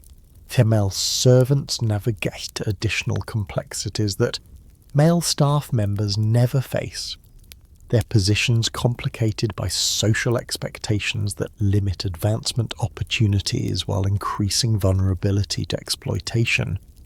Your mother's ladies-in-waiting occupy prestigious positions that provide access to power centres while requiring diplomatic skills that would challenge ambassadors. These women manage household affairs that directly impact kingdom operations, their efficiency determining whether royal life functions smoothly or dissolves into expensive chaos. The laundry operations alone require management skills that would impress modern corporate executives. With washing schedules coordinated to ensure clean linens appear precisely when needed, while dirty materials disappear before they can embarrass royal dignity. Medieval clothing cleaning involves processes more complex than modern dry cleaning, with specialized techniques for different fabrics and stains that range from wine spills to battle damage. The head laundress commands respect throughout the household because everyone depends on her expertise to maintain appearances that political necessity demands. Security arrangements within the household create layers of protection that would satisfy modern intelligence agencies while maintaining the appearance of domestic normalcy that royal dignity requires. Guards disguised as servants patrol areas where obvious military presence might suggest weakness or paranoia, their weapons concealed but readily accessible should assassination attempts materialize. The porter who greets visitors screens potential threats while appearing merely ceremonial, his friendly demeanor masking tactical awareness that evaluates every guest for dangerous intentions. Financial management of household operations requires mathematical skills that university scholars would envy, with budgets that balance immediate needs against long-term sustainability while accommodating unpredictable expenses that royal life generates without warning. Emergency funds must cover everything from unexpected diplomatic visits that require elaborate entertainment to sudden military mobilizations that empty treasury coffers faster than plague empties villages. Your treasurer's calculations determine whether the kingdom prospers or faces bankruptcy that weakens political stability. Training new servants represents ongoing investment in human capital that pays dividends for decades when done properly, or creates security vulnerabilities when handled carelessly. Young people seeking household positions undergo evaluation processes that examine family backgrounds, personal loyalties, and potential connections to hostile interests. The most promising candidates receive education that transforms them into valuable assets, while those who prove unreliable find themselves reassigned to positions where they can cause minimal damage to royal interests. Seasonal variations in household management create cyclical challenges that require advanced planning worthy of military campaigns. Winter preparations involve stockpiling food supplies that could sustain siege conditions while maintaining comfort levels that royal dignity demands. Spring cleaning mobilizes the entire household for projects that restore castle condition after months of winter wear, while summer expansions accommodate increased diplomatic activity that warm weather encourages. Autumn brings harvest celebrations that demonstrate royal generosity, while collecting the intelligence about kingdom prosperity. The gossip networks that permeate household operations carry information more efficiently than official communication channels, creating informal intelligence systems that royal advisors monitor carefully for political implications. Servant conversations reveal popular sentiment about royal policies, while identifying potential security threats before they mature into actual dangers. Managing these information flows requires understanding human psychology alongside practical administration, because servants who feel valued provide better intelligence than those who fear punishment for honest reporting.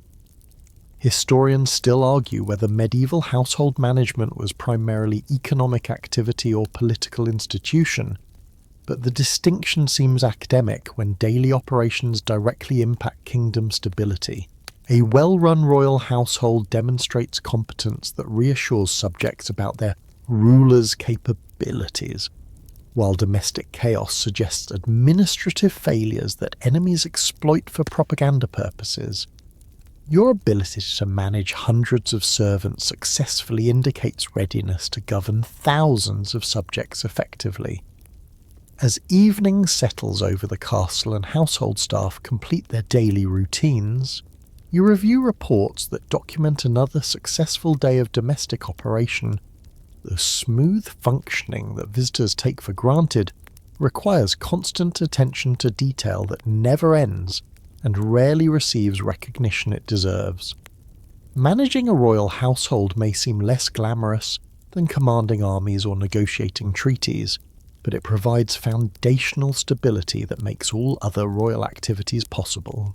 Tomorrow will bring new challenges that test your administrative skills alongside your political acumen, because kingdoms rise or fall based on their ability to manage mundane necessities alongside dramatic possibilities.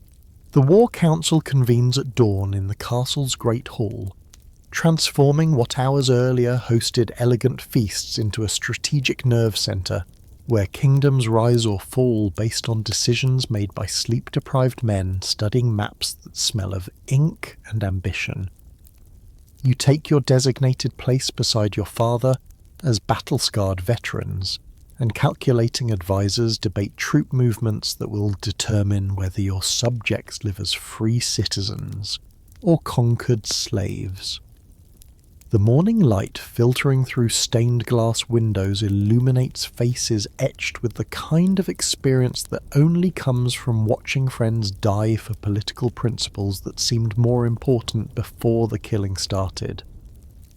Your armour weighs heavier than usual as squires help you into steel plates that cost more than most nobles' annual incomes, while providing protection that may prove inadequate against weapons designed specifically to penetrate royal defences. Each piece of metal represents hours of master craftsman labour alongside metallurgical knowledge, passed down through generations of armourers who understood that their clients' survival depended on their technical expertise. The complete ensemble transforms you from vulnerable human into medieval tank, though the psychological weight of command responsibility makes the physical burden seem trivial by comparison. Master Marshal Edmund unfurls campaign maps with the reverence of priests handling sacred relics. Though these particular documents deal with earthly conquest rather than heavenly salvation, red marks indicate enemy positions reported by scouts whose information may be accurate or deliberately misleading, depending on whether they've been captured and turned by hostile intelligence operations. Blue symbols show your own forces, though their exact strength and morale remain question marks that could determine whether confident battle plans become brilliant victories or catastrophic defeats. Duke Robert's army numbers approximately 4,000 men, announces Sir Geoffrey, while pointing to map positions with a jewelled dagger that's seen actual combat service. Though our intelligence suggests half are poorly trained conscripts who might break at first contact with professional soldiers. This assessment sparks debate among advisors who've learned that underestimating enemies proves fatal more often than overestimating them. Medieval intelligence gathering relies heavily on human sources who may provide accurate information, enemy disinformation, or simple mistakes that transform military planning into elaborate guessing games. Your first independent command involves leading the vanguard, a position that combines honour with mortality risk in proportions that make survival mathematics uncomfortable. 300 mounted knights and 500 infantry follow your banner into the territory where enemy scouts have reported your approach hours before your arrival. The responsibility feels crushing because each man riding behind you has family who expect his return alongside kingdom duties that require his service. Medieval command isn't just about tactical brilliance, it's about making life and death decisions while maintaining morale among followers who trust your judgment more than you trust it yourself. The countryside through which your forces advance shows scars from previous conflicts that illustrate warfare's impact on civilian populations who never chose involvement in noble disputes but suffer consequences regardless. Burned villages dot the landscape like blackened teeth, their charred remains testifying to strategies that target economic infrastructure alongside military objectives. The peasants you encounter flee at your army's approach, their terror suggesting that distinguishing between friendly and hostile forces becomes impossible when survival depends on avoiding all soldiers regardless of their declared allegiances. Your Destria responds to battlefield conditions with training that transforms domestic riding into combat partnership, its muscles tensing beneath you as the scent of distant smoke signals potential conflict ahead. Medieval warhorses represent investments that exceed most nobles' total wealth, their breeding and training producing animals capable of charging through infantry formations while remaining controllable enough to respond to subtle commands during chaotic melees. The relationship between knight and mount requires trust that develops through years of shared training, creating bonds that often prove stronger than human friendships formed under less demanding circumstances. The enemy appears as a dark line across distant hills, their banners identifying forces whose political motivations seem less important than their immediate threat to your continued existence. Duke Robert's reputation as a competent military leader makes this confrontation potentially educational, or fatal, depending on whether your own tactical preparation proves adequate for real combat conditions. The butterflies in your stomach feel more like angry wasps as you realize that theoretical military knowledge faces its ultimate examination against opponents who grade mistakes with swords rather than harsh words. Your battle speech to assembled troops draws inspiration from classical examples that Master Guillaume forced you to memorize during educational sessions that seem tedious until this moment when inspiring subordinates becomes literally vital. Today we fight not just for victory, but for the freedom to return home to families who depend on our success. You proclaim while projecting confidence that feels more aspirational than factual.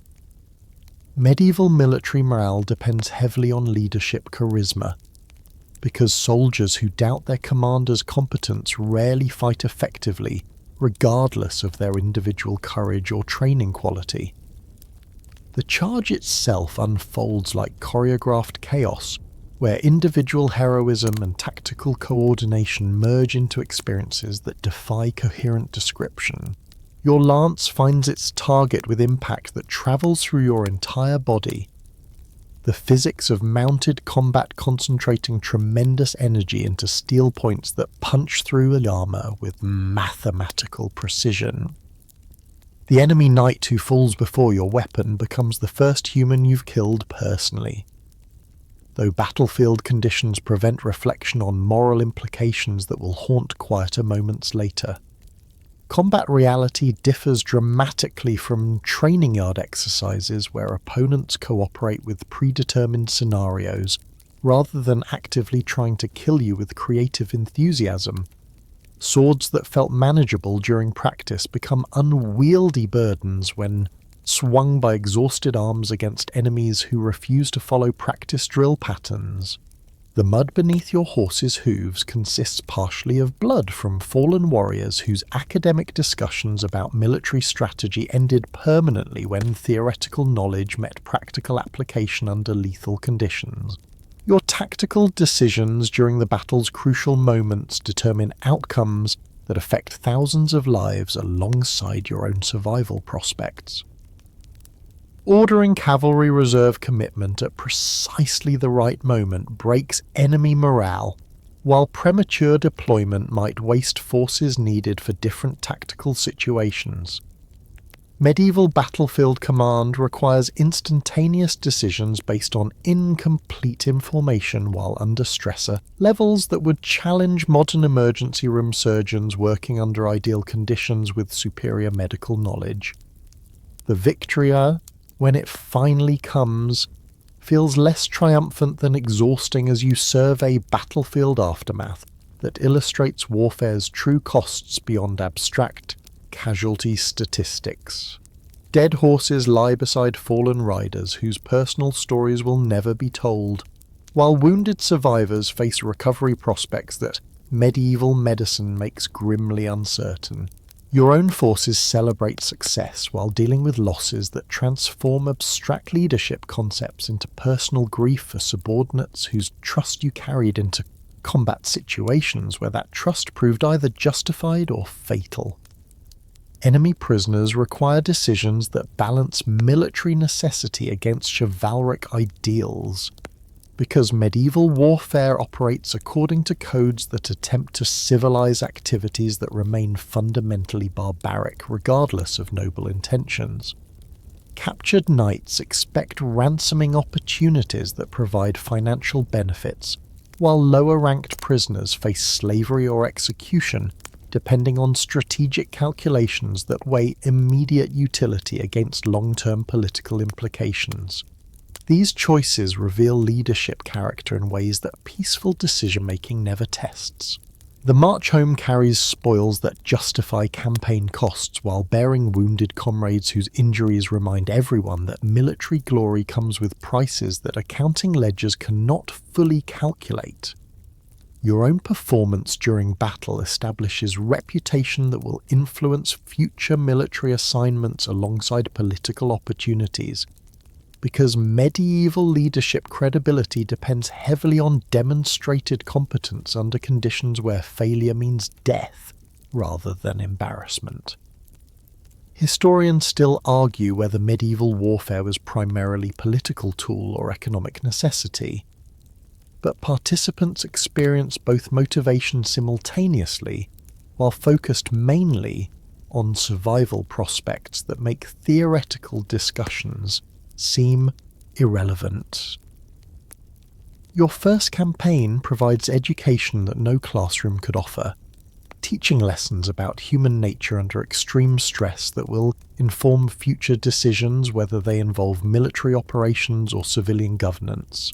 The blood on your sword represents initiation into responsibilities that shape kingdoms' destinies, through individual choices made during moments when reflection becomes luxury that survival circumstances cannot afford.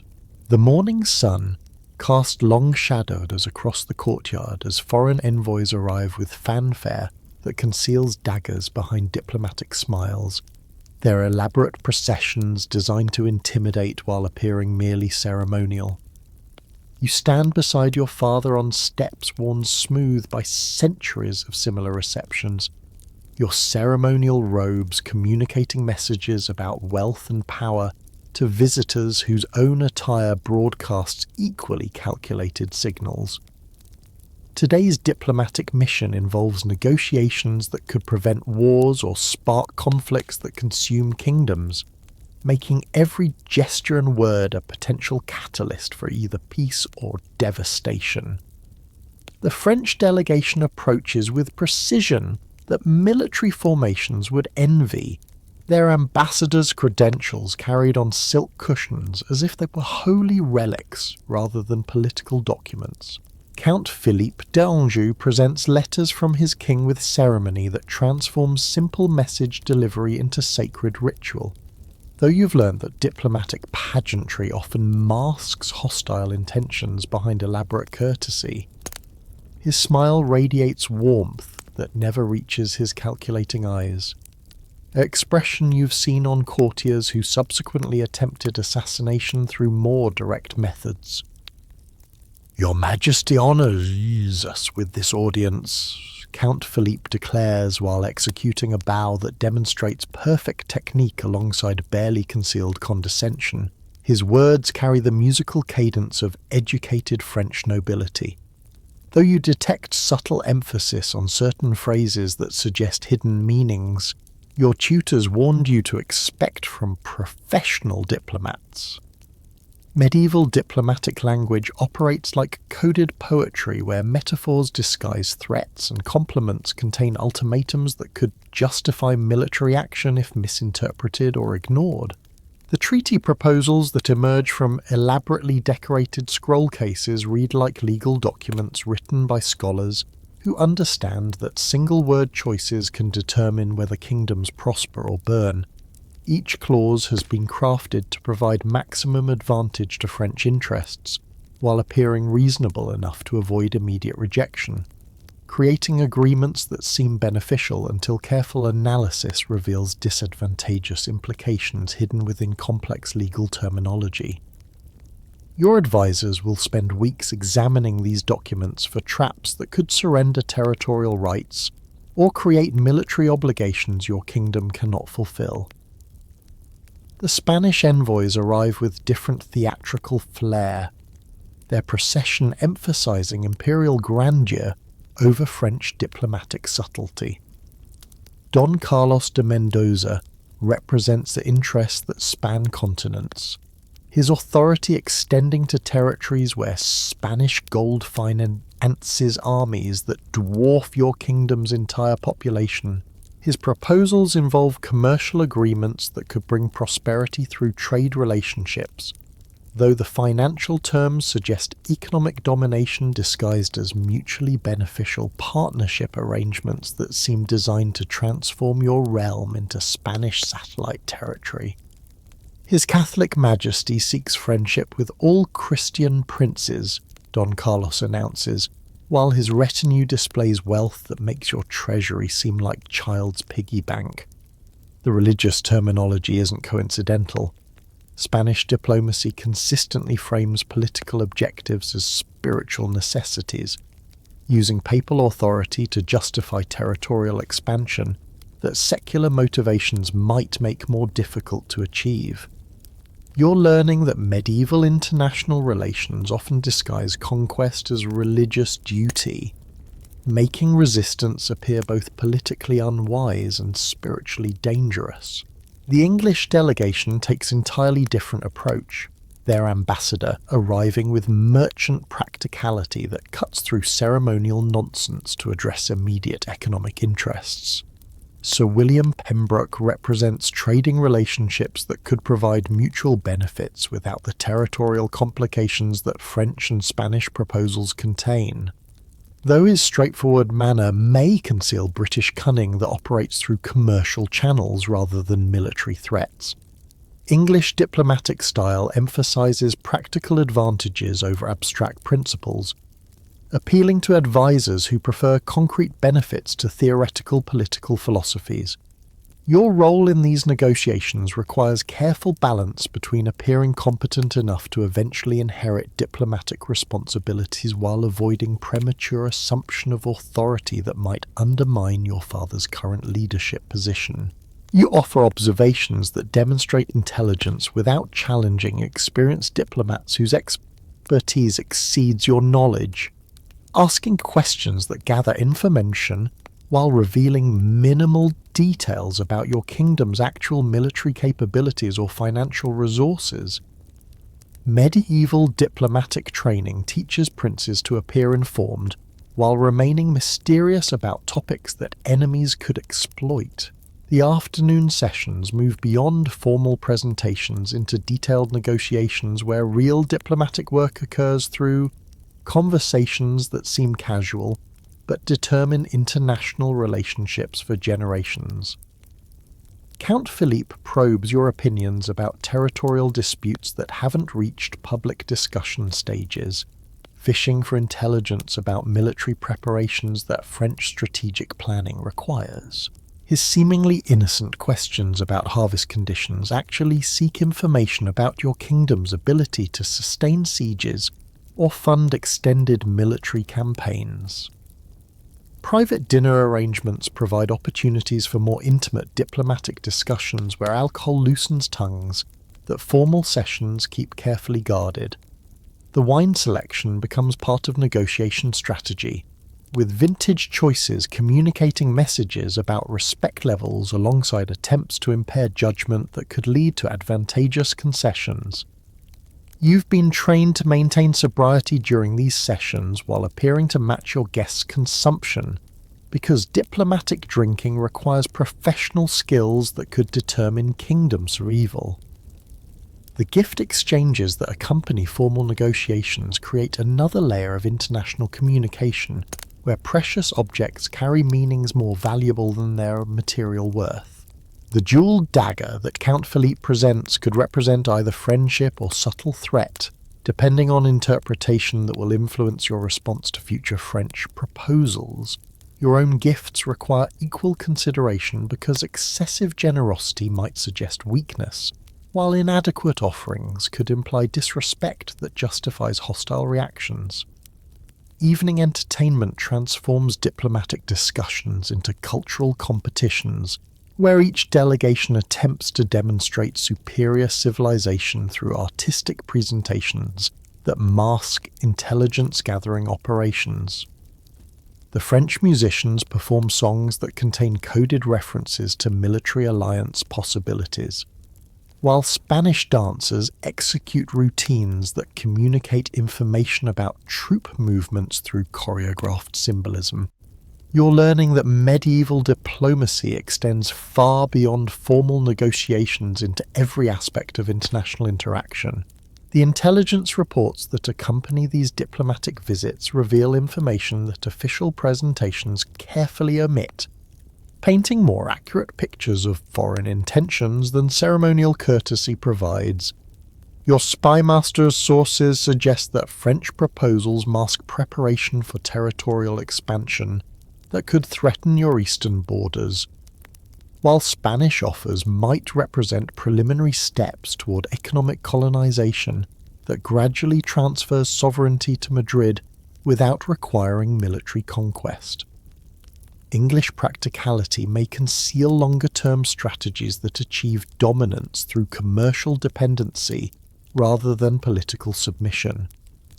Night meetings conducted in supposedly secure chambers provide venues for discussions that official diplomatic records never acknowledge, where real negotiations occur through conversations that could justify execution charges if discovered by hostile intelligence services. These sessions reveal the gap between public diplomatic positions and private strategic intentions, offering insights into actual foreign policy objectives that ceremonial presentations deliberately obscure through layers of diplomatic protocol.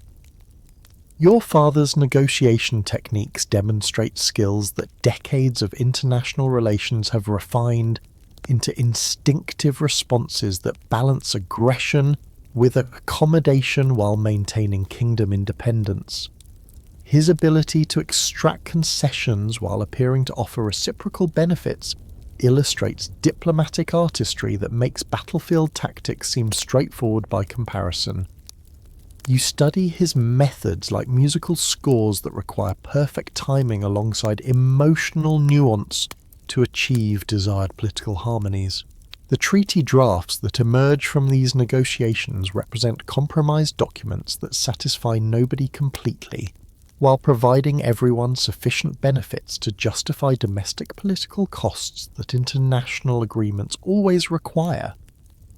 Medieval diplomatic success isn't measured by total victory, but by arrangements that prevent immediate conflicts, while creating opportunities for future advancement when circumstances become more favourable for aggressive action.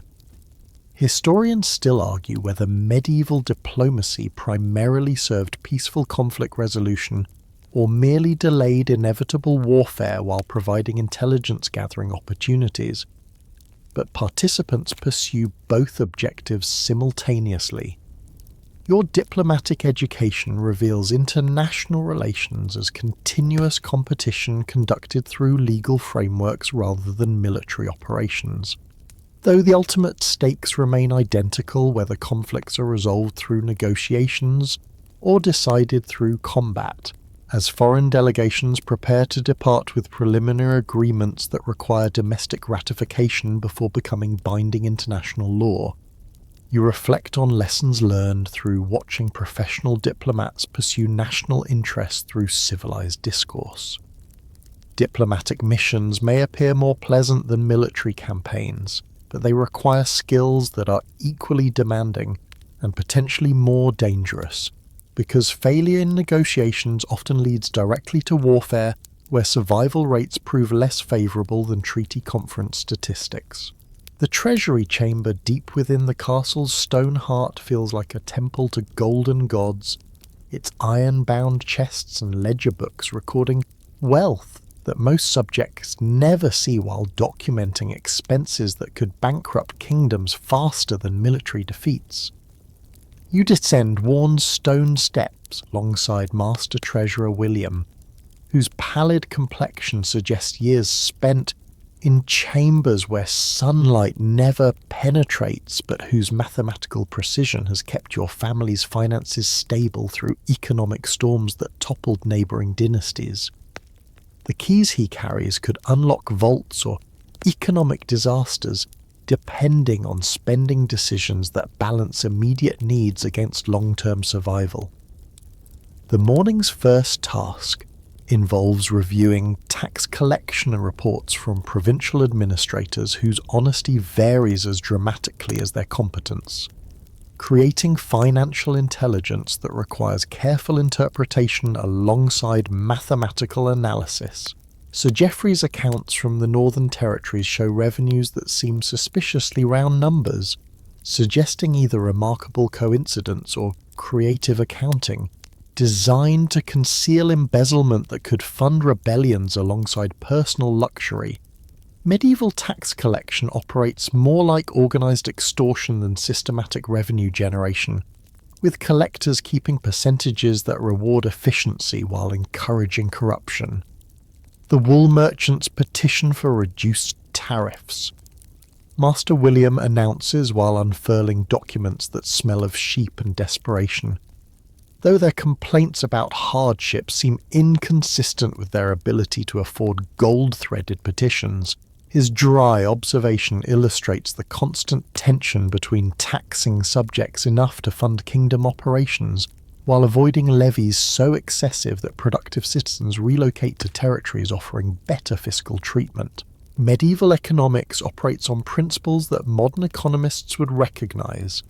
People respond to incentives, capital flows toward favourable conditions, and excessive taxation eventually destroys its own revenue base. The military budget consumes treasury resources faster than hungry dragons devour livestock, with weapons, armour, and horse maintenance creating expenses that never decrease regardless of whether actual warfare occurs. Your personal equipment alone costs enough to purchase entire villages, while maintaining professional soldiers requires salaries that compete with skilled craftsmen's earnings. The mathematics become truly terrifying when calculating expenses for full military mobilization that could require feeding, equipping and paying thousands of men for campaigns lasting months under conditions where supply lines determine victory more often than tactical brilliance. Castle maintenance represents another financial drain that appears endless, because medieval construction requires constant attention to prevent stone fortifications from becoming expensive ruins that provide shelter for bats rather than protection against enemies. Master Mason Robert presents estimates for repairs that make military budgets seem reasonable by comparison. His calculations including everything from roof replacement to drainage improvements that prevent foundations from washing away during spring floods. The irony isn't lost that defensive structures designed to protect wealth consume resources so rapidly they threaten economic security they're meant to preserve. Your education in royal finances reveals economic complexity that university scholars rarely comprehend, because theoretical knowledge differs dramatically from practical responsibility for keeping kingdoms solvent while maintaining political stability. The ledger books that record daily expenses read like adventure novels where heroes battle insolvency instead of dragons, their victories measured in balanced budgets rather than rescued princesses. Every expenditure decision creates ripple effects throughout the kingdom's economy, making financial management as strategically important as military planning. The grain reserves that occupy entire warehouse complexes represent insurance policies against famines that could spark rebellions faster than foreign invasions, their management requiring agricultural knowledge alongside economic expertise. Medieval food security depends on accurately predicting harvest yields, while maintaining storage facilities that prevent spoilage from destroying investments in survival. The calculations become life and death mathematics where miscalculations lead to starvation that weakens military capabilities while strengthening enemies who offer hungry subjects alternative governance arrangements. Trade negotiations with foreign merchants transform economic discussions into diplomatic chess games, where commercial agreements create political obligations that could determine future alliance structures. The Flemish cloth dealers seeking exclusive trading rights offer immediate revenue increases in exchange for market access that might disadvantage domestic textile producers whose unemployment could destabilize regional economies. Medieval international commerce operates according to principles that blend economics with politics in ways that make every business decision a strategic choice with military implications. The Royal Mint represents technological marvel that transforms precious metals into political statements. Its master craftsmen, creating coins that communicate royal authority through artistic designs that illiterate subjects can interpret instinctively. Each coin bearing your family's symbols declares governmental legitimacy while providing economic utility that makes taxation more efficient than barter systems that preceded monetary economies. However, maintaining currency integrity requires preventing counterfeiting operations that could destroy public confidence in royal money, while enriching criminals who understand medieval economics better than law enforcement agencies. Your marriage dowry negotiations involve financial calculations that dwarf military budgets, while creating economic obligations that extend far beyond wedding ceremonies into dynastic commitments lasting generations. Princess Isabella's proposed dowry includes territorial rights worth more than your kingdom's annual revenues alongside trade privileges that could revolutionize economic relationships with neighboring realms. The mathematics of royal marriage make every romantic decision an economic treaty that determines whether future generations inherit prosperity or debt that destroys political independence. Construction projects authorized by your father demonstrate medieval engineering capabilities alongside financial recklessness that threatens treasury stability for short-term political advantages. The new cathedral rising beside the castle represents architectural achievement that will inspire subjects for centuries, while consuming resources that could fund military campaigns or infrastructure improvements with more practical benefits.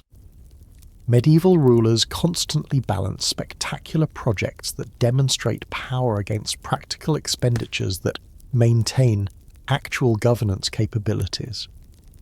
The Jewish moneylenders who discreetly visit the treasury represent economic relationships that medieval Christianity officially condemns while practically requiring for financial survival. Master Abraham's lending terms seem reasonable, until careful analysis reveals interest calculations that could transfer kingdom ownership to creditors who understand compound mathematics better than royal advisors educated in classical literature rather than commercial arithmetic. Medieval banking operates in legal grey areas where religious prohibition meets economic necessity, creating opportunities for both financial salvation and complete economic catastrophe. Emergency fund management requires predicting unpredictable crises that could drain royal resources without warning, while maintaining reserves sufficient for responding to threats that range from natural disasters to military invasions. The secret vaults hidden throughout the castle contain gold and silver that represent final insurance against catastrophic losses, though their locations must remain concealed from enemies who could finance revolution using royal wealth stolen during successful castle assaults. Medieval emergency planning involves pessimistic assumptions about human nature, alongside realistic assessments of political stability that prove temporary under optimal conditions.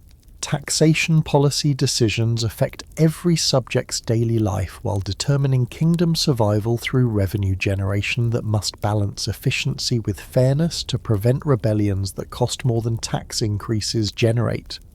The recent levy increases necessary for military modernization have sparked complaints that suggest popular patience with royal financial demands approaches dangerous limits where political stability becomes more valuable than additional revenue. Medieval fiscal policy operates within constraints created by subjects' willingness to accept governmental authority that depends partly on economic satisfaction levels. The artistic patronage that consumes significant royal resources serves political purposes that extend beyond aesthetic appreciation into cultural diplomacy that influences international reputation alongside domestic morale. The court musicians, whose salaries exceed knights' pay, create entertainment that demonstrates royal sophistication, while providing venues for political messaging that advances kingdom interests through cultural rather than military means. Medieval arts funding represents investment in soft power projection that achieves political objectives through beauty rather than violence. As evening settles over treasury chambers where golden coins reflect candlelight like metallic stars, you contemplate financial responsibilities that will someday transfer to your shoulders alongside political authority that depends on economic competence as much as military skill. Royal finances may seem less glamorous than battlefield glory or diplomatic intrigue, but kingdoms survive through bookkeeping accuracy more often than heroic adventures that troubadour songs celebrate. Tomorrow will bring new financial challenges that test mathematical skills alongside political judgment, because medieval rulership ultimately depends on maintaining economic foundations that support all other governmental activities. Historians still argue whether medieval kingdoms succeeded primarily through military prowess or financial management, but your treasury education suggests both capabilities prove essential for long-term dynastic survival.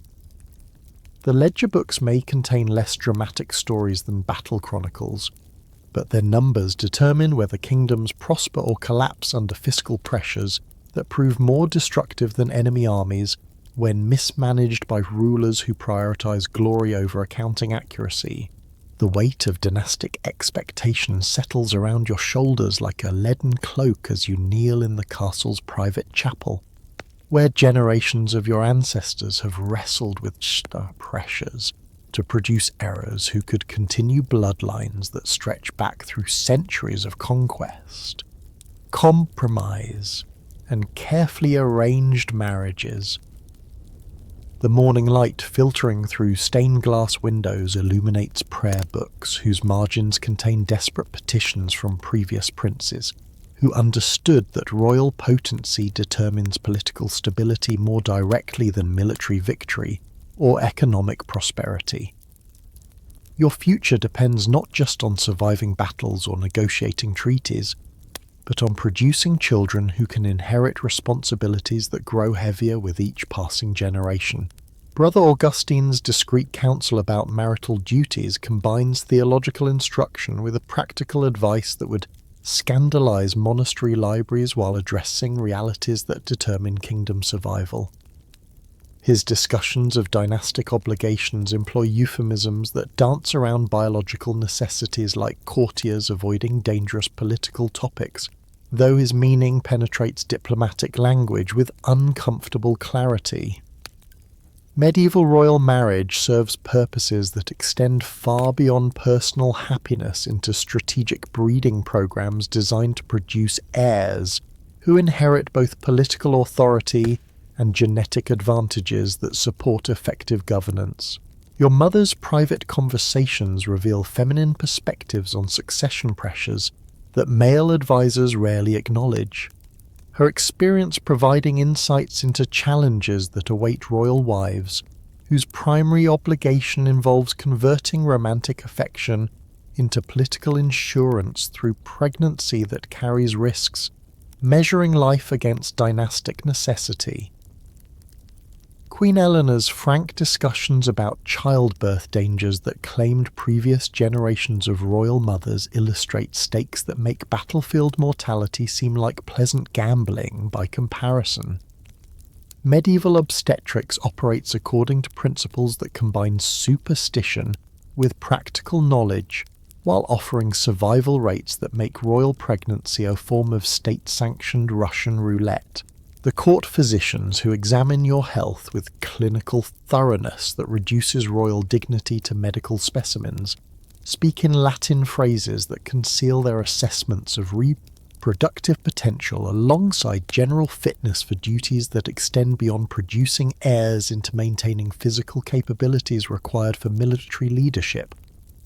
Their recommendations involve dietary modifications, eczema regimens, and lifestyle adjustments designed to optimize fertility while maintaining strength necessary for activities that could prove fatal if physical conditioning proves inadequate during critical moments when royal survival depends on personal combat effectiveness. Marriage negotiations intensify as your 18th birthday approaches, transforming riotous diplomatic courtship into urgent strategic planning that evaluates potential brides according to criteria that blend romantic possibility with breeding potential, measured through family histories that track hereditary traits across generations of noble genealogy. Princess Isabella's medical examination reports discuss hip measurements alongside intellectual capabilities, because medieval royal marriage requires wives who can survive childbirth while providing heirs, intelligent enough to rule effectively when political inheritance transfers power to new generations. The pressure from your father's advisors grows daily as they calculate actuarial tables that measure dynastic survival against statistical probabilities derived from historical precedent involving royal families whose political extinction resulted from succession failures rather than military defeats. Master William presents demographic analyses with the enthusiasm of undertakers discussing funeral arrangements, his charts demonstrating how kingdoms without clear succession often dissolve into civil wars that benefit enemy nations while destroying centuries of careful political development. Medieval dynasty maintenance operates according to mathematical principles that make biological reproduction a matter of national security. Your uncle's tragic example haunts these discussions like ghostly reminder of succession dangers that lurk within royal families alongside external threats that dominate public attention. Prince Edward's death during hunting accident eliminated your father's spare heir. concentrating dynastic survival pressure onto your shoulders while creating vulnerability that hostile neighbours monitor carefully for exploitation opportunities. The accident's suspicious circumstances suggest that succession crises can result from assassination attempts disguised as natural misfortune, making every royal activity potentially lethal, while emphasizing urgency of producing multiple heirs who provide insurance against targeted elimination of individual candidates. The castle's nursery chambers await occupants who exist currently only in hopeful planning, their preparation involving expenditures that rival military budgets while creating domestic environments designed to support royal childhood development under conditions that balance luxury with practical education necessary for the future governance responsibilities. Wet nurses receive screening more thorough than diplomatic candidates, because early childhood influences determine adult capabilities that affect kingdom survival through leadership quality that begins forming during infancy, when protection and nurturing establish foundations for later political effectiveness. Sibling dynamics within royal families create competition that extends beyond childhood games into adult struggles for inheritance priority that can destabilize kingdoms when succession laws fail to provide clear guidance about leadership transfer. Your younger brother's existence provides dynastic insurance while creating potential rivalry that could fragment political authority if inheritance disputes arise during future succession transitions. Medieval family relationships operate according to the principles where blood ties compete with political necessity, creating tensions that require careful management to prevent domestic conflicts that enemy nations exploit for territorial advantage.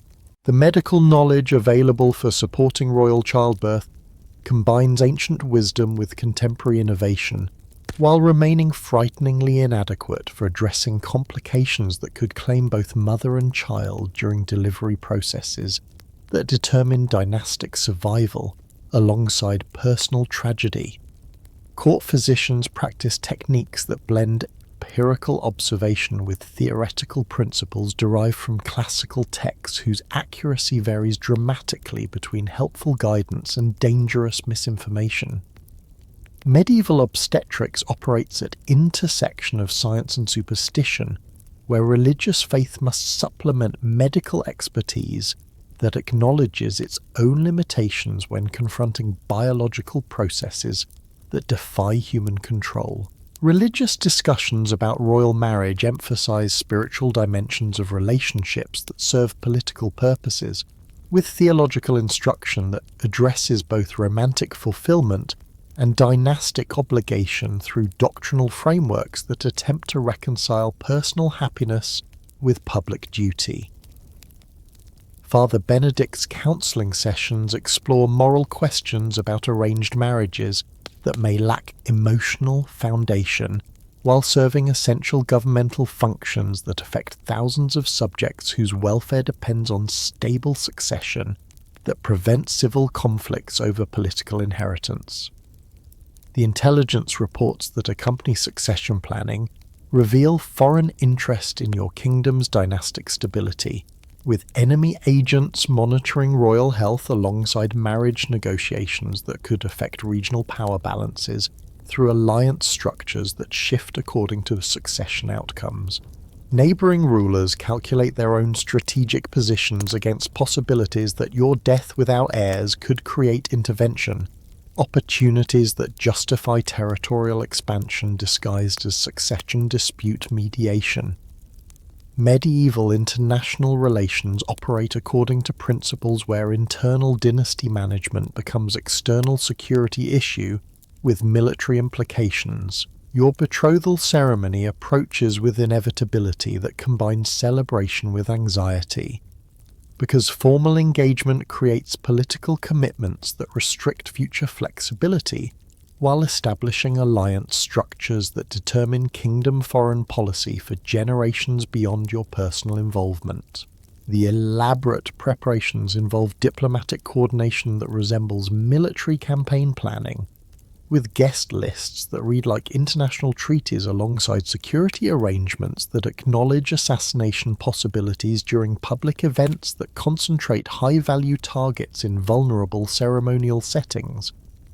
The wedding planning that follows betrothal announcement transforms personal milestone into international spectacle where every detail communicates political messages to domestic subjects alongside foreign observers who analyse ceremonial choices for intelligence about kingdom priorities and alliance commitments. Your bride's dress design indicates economic prosperity, while flower selections suggest agricultural abundance that supports military capabilities through resource availability that enemies evaluate when calculating invasion feasibility during future conflict scenarios. Training for marital responsibilities involves instruction that extends beyond romantic relationship management into partnership dynamics that must balance personal affection with political cooperation required for effective joint governance of responsibilities that affect kingdom stability. Medieval royal marriage creates dual leadership structure, where coordination becomes essential for maintaining domestic authority alongside international credibility that depends on presenting unified public face while managing private disagreements that could undermine governmental effectiveness. As evening prayers echo through chapel corridors where your ancestors sought divine guidance about similar challenges, you contemplate pressures that transform personal choices into matters of state security, while recognizing that individual happiness must serve larger purposes that extend beyond romantic fulfillment into dynastic obligations that determine whether kingdoms prosper or collapse under succession crises. The weight of expectation may feel crushing, but royal bloodlines survive through accepting responsibilities that commoners never face, while finding personal satisfaction within constraints that political necessity imposes on every aspect of private life. The great hall transforms as twilight deepens into a stage where courtly entertainment masks political maneuvering with performances that dazzle eyes, while emptying purses and testing patience that grows thinner with each passing hour of mandatory appreciation for artistic achievements that serve diplomatic purposes alongside aesthetic ones. You settle into your carved chair with the resignation of someone who understands that royal enjoyment of evening diversions isn't optional, but rather another form of political duty that requires enthusiastic participation, regardless of personal preferences or energy levels that have been depleted by full days of governance responsibilities. The evening's entertainment begins with Master Geoffrey the Troubadour, whose melodic voice carries songs that seem innocent until you decode their hidden meanings about territorial disputes, marriage negotiations, and military preparations that official diplomatic channels haven't yet acknowledged. His ballad about a brave knight's quest for golden treasure actually describes Duke Robert's campaign against Eastern territories, while the romantic song about separated lovers contains detailed intelligence about current succession disputes in neighbouring kingdoms. Medieval musical entertainment operates as information network where coded messages travel faster than official correspondence, while providing plausible denial about sensitive intelligence sharing. Lady Margaret's daughters perform dances that demonstrate their marriage eligibility through choreographed displays of grace, fertility, and political sophistication that communicate more effectively than formal diplomatic presentations. Their movements tell stories about family alliances, territorial claims, and economic assets while showcasing physical attributes that potential marriage negotiators evaluate according to criteria that blend aesthetic appreciation with practical breeding considerations. You applaud with enthusiasm that feels increasingly forced as each performance extends beyond reasonable limits, while serving functions that extend far beyond simple entertainment into matrimonial marketing campaigns. The acrobats who tumble across the hall's stone floors risk life and limb for applause that determines their continued employment alongside personal survival. Their death-defying stunts providing metaphors for political risks that nobles face daily, while maintaining appearances of stability despite underlying dangers that could prove equally lethal. Their leader, Master Pietro, bears scars from previous performances that suggest entertainment careers involve mortality rates comparable to military service. Though their audience appreciation fluctuates according to the political moods that have nothing to do with artistic competence or physical courage, your food taster continues his deadly vigil throughout the evening's festivities, sampling delicacies that accompany entertainment while maintaining vigilance against poisoning attempts that could arrive disguised as hospitality offerings from guests whose loyalty remains questionable despite their elaborate demonstrations of respect and affection. Young Edgar's nervous energy increases as wine flows more freely among assembled nobles, because alcohol consumption creates opportunities for both accidental indiscretions and deliberate assassination attempts that exploit relaxed security conditions during social gatherings. The puppet show that follows the musical performances employs wooden figures to tell stories that living actors couldn't present without risking execution for treason, their inanimate characters voicing criticisms about royal policies and noble behaviour that would constitute sedition if spoken by human performers. Master Thomas manipulates his marionettes with skill that transforms simple entertainment into sophisticated political commentary. His wooden kings and queens acting out scenarios that mirror real court situations, while maintaining sufficient fictional distance to avoid immediate retribution for uncomfortable truths about power dynamics. Comedy performances by Master Ralph the Fool push boundaries of acceptable discourse through humour that allows dangerous topics to be addressed indirectly, while providing entertainment that releases social tensions created by political pressures that affect everyone present. His jokes about tax collection methods target specific administrators with surgical precision, while maintaining pretense of general observation about human nature rather than personal attacks that could justify violent retaliation. Medieval comedy operates in dangerous territory, where laughter serves as both shield and weapon depending on audience reactions that determine whether performers receive rewards or punishment. The theatrical presentation that dominates the evening's second half recreates historical battles with dramatic flair that transforms military disasters into entertainment spectacles where tragedy becomes triumph through artistic interpretation that emphasizes heroism while minimizing casualties that actually resulted from strategic failures and tactical incompetence.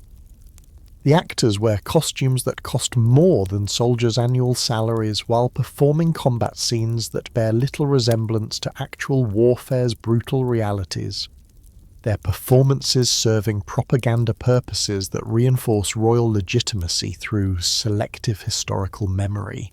Musical competitions between visiting performers create cultural diplomacy opportunities where artistic excellence represents national capabilities alongside entertainment value. Their skills demonstrating educational systems and patronage programs that indicate kingdom prosperity and governmental competence. The French lute player's technical mastery suggests sophisticated court culture that could intimidate less educated audiences, while the Spanish dancer's passionate performance communicates emotional intensity that might indicate either artistic temperament or political volatility, depending on interpretation preferences.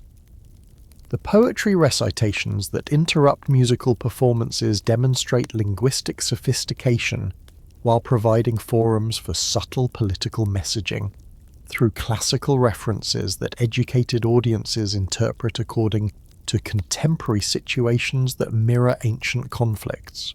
Master William's epic about Trojan War heroes actually discusses current siege tactics, while his romantic verses about mythological lovers contain intelligence about marriage negotiations that haven't reached public announcement stages, medieval poetry serves multiple functions simultaneously, creating entertainment that educates while informing through artistic media that reaches audiences more effectively than dry political treatises. Gambling games that accompany evening entertainment create informal economic networks where nobles exchange wealth according to luck and skill, while building relationships that serve political purposes beyond simple monetary transactions. The dice games that consume considerable attention involve stakes that represent serious financial commitments alongside social positioning that affects future alliance possibilities, because winning and losing patterns establish reputations for rule judgment and risk tolerance that influence diplomatic negotiations and military command assignments. The dancing that concludes formal entertainment provides final opportunities for political networking disguised as social pleasure, with partner selections that communicate alliance preferences, while dance techniques demonstrate cultural sophistication and physical capabilities relevant to military service and a marriage suitability. You navigate these social requirements with growing fatigue that makes concentration increasingly difficult while maintaining appearances that political necessity demands, regardless of personal comfort levels that decrease steadily throughout extended evening programs. The gift presentations that punctuate evening entertainment create additional layers of political communication where valuable objects carry messages about respect levels, alliance commitments, and economic capabilities that supplement verbal diplomacy through material demonstrations of wealth and technological access.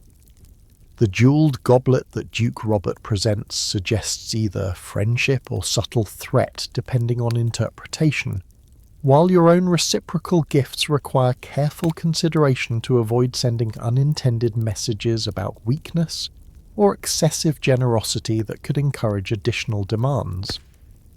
Wine consumption throughout the evening creates security concerns alongside social lubrication that facilitates conversations impossible under normal circumstances, though increased alcohol intake also raises risks of indiscreet revelations that enemies could exploit for intelligence gathering or blackmail opportunities. Your wine steward monitors consumption levels with vigilance that rivals battlefield commanders watching enemy movements, because drunk nobles make decisions that sober kingdoms regret for generations while providing entertainment that proves expensive beyond immediate costs. As midnight approaches and entertainment finally winds toward conclusion, you reflect on evening obligations that transform personal leisure time into extended political performance where every gesture carries meaning and every response influences future relationships that determine kingdom stability. The applause you provide feels increasingly mechanical as fatigue battles duty, in struggles that will continue tomorrow night with different performers presenting similar challenges to patience that grows thinner with each passing political season.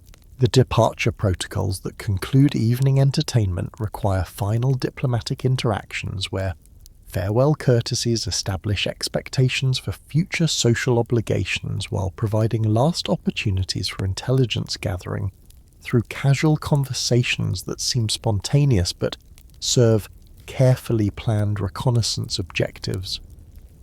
You bid farewell to guests whose true intentions remain mysteries, despite hours of shared entertainment that revealed more about their artistic preferences than political loyalties.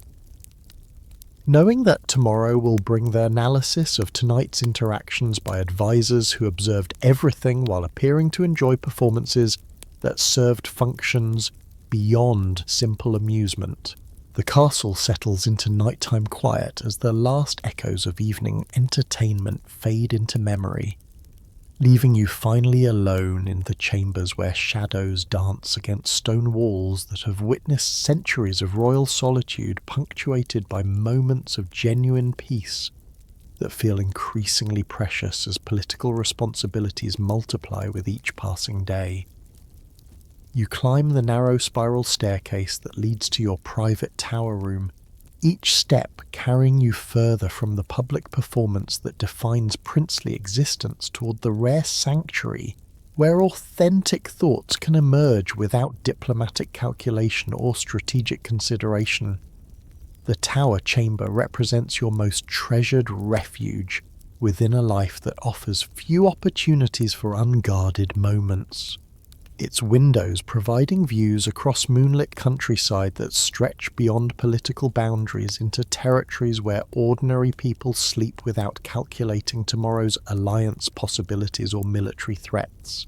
The simple wooden desk that holds your private journals occupies space beside a single chair worn smooth by countless hours of contemplation, creating an environment deliberately sparse compared to the elaborate furnishings that surround your public life. Here, away from advisors and courtiers, you can confront questions that daylight responsibilities force you to suppress or postpone. The leather-bound journal that records your private thoughts contains entries that would fascinate historians, while potentially destroying your political future if discovered by enemies who understand that personal doubts can become public vulnerabilities when exploited by skilled propagandists. Tonight's entry begins with reflections on the gap between public expectations and private realities, between the confident prince that subjects see and the uncertain young man who questions whether inherited authority truly qualifies him for responsibilities that affect thousands of lives through decisions made under pressure that allows little time for moral philosophy or careful reflection.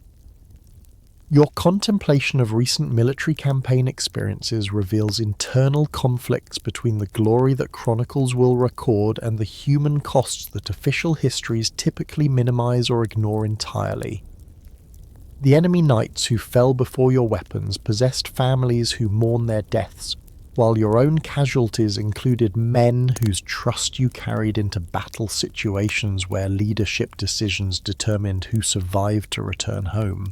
The weight of command extends beyond tactical considerations into moral territories, where classical education provided theoretical frameworks but little practical guidance for reconciling necessary violence with Christian teachings about mercy and forgiveness. The marriage negotiations that dominate current political discussions create additional sources of private anxiety as you contemplate the intersection of personal desire with dynastic obligation, wondering whether genuine affection can develop within relationships primarily designed to serve territorial expansion and alliance formation. The portraits of potential brides that decorate your chambers represent human beings whose own happiness depends partly on your choices, though their preferences carry less weight in final decisions than economic and political calculations that treat hearts like commodities to be exchanged for strategic advantages. The religious questions that emerge during today's theological discussions continue to trouble thoughts that seek reconciliation between divine commandments and earthly responsibilities that sometimes demand actions contrary to spiritual ideals. Father Benedict's explanations about just war theory provide intellectual frameworks for understanding when violence serves righteous purposes, but practical applications prove more complex when actual conflicts involve moral ambiguities that resist simple categorization into good versus evil narratives that make decision-making easier for leaders who must maintain public confidence while harboring private doubts. Your relationship with subjects who depend on royal leadership creates psychological burdens that intensify during quiet moments when the true scope of responsibility becomes clear, without political advisors providing convenient abstractions that distance personal involvement from policy consequences. The peasants who work lands your family has controlled for generations trust decisions made in castle chambers to protect their welfare alongside kingdom security, though their voices rarely reach royal ears directly through social hierarchies that filter information according to political convenience rather than factual accuracy. The physical exhaustion that accompanies each day's multiple obligations, military training, diplomatic negotiations, household management, religious duties, and social performances accumulates into chronic fatigue that private rest periods can only partially address because mental stress proves more draining than physical exertion.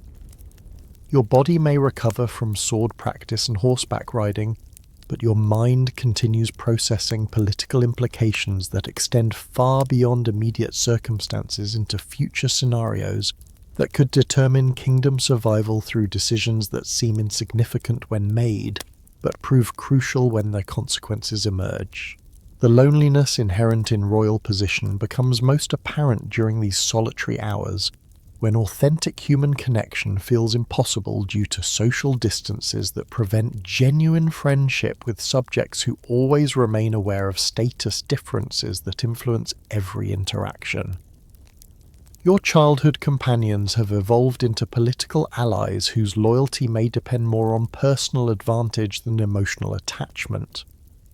While new acquaintances approach relationships with awareness of potential benefits that royal favour could provide for their own ambitions and family advancement.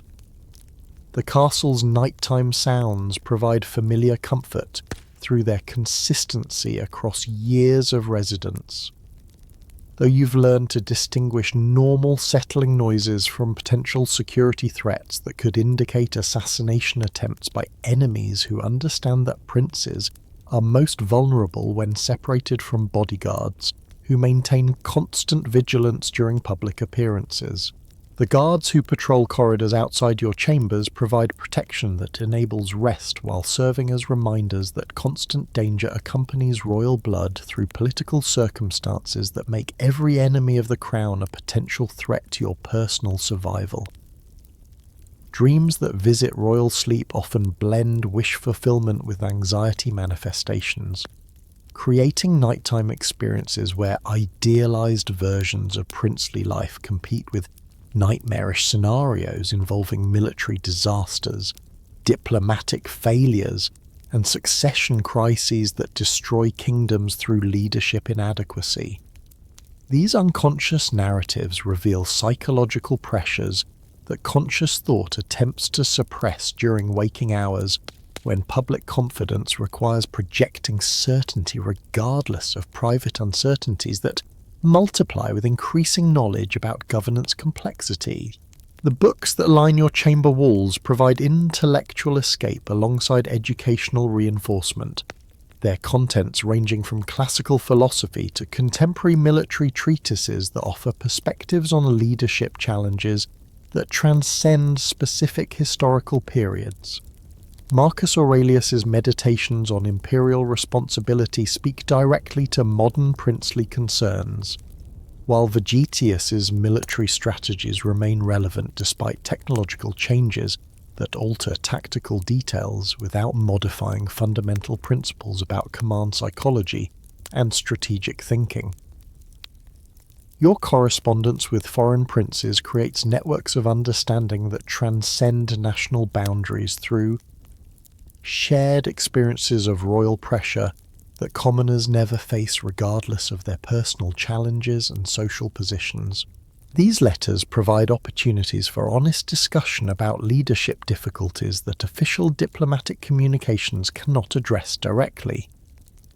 Though even private correspondence requires caution about revealing vulnerabilities that could be exploited during future conflicts or diplomatic negotiations, the weight of future expectations grows heavier during contemplative moments when the full scope of eventual responsibilities becomes clear through succession planning that transforms distant possibilities into immediate preparation requirements. Your father's health remains strong, but royal mortality creates urgency about readiness for assuming full leadership responsibilities that currently exist as theoretical preparations rather than practical necessity. Though medieval political circumstances can change rapidly through natural death, assassination, or military disaster, Historians still argue whether medieval princes experienced psychological pressures comparable to modern leaders, but surviving personal documents suggest that power's burdens remain consistent across historical periods despite changing political contexts and technological environments.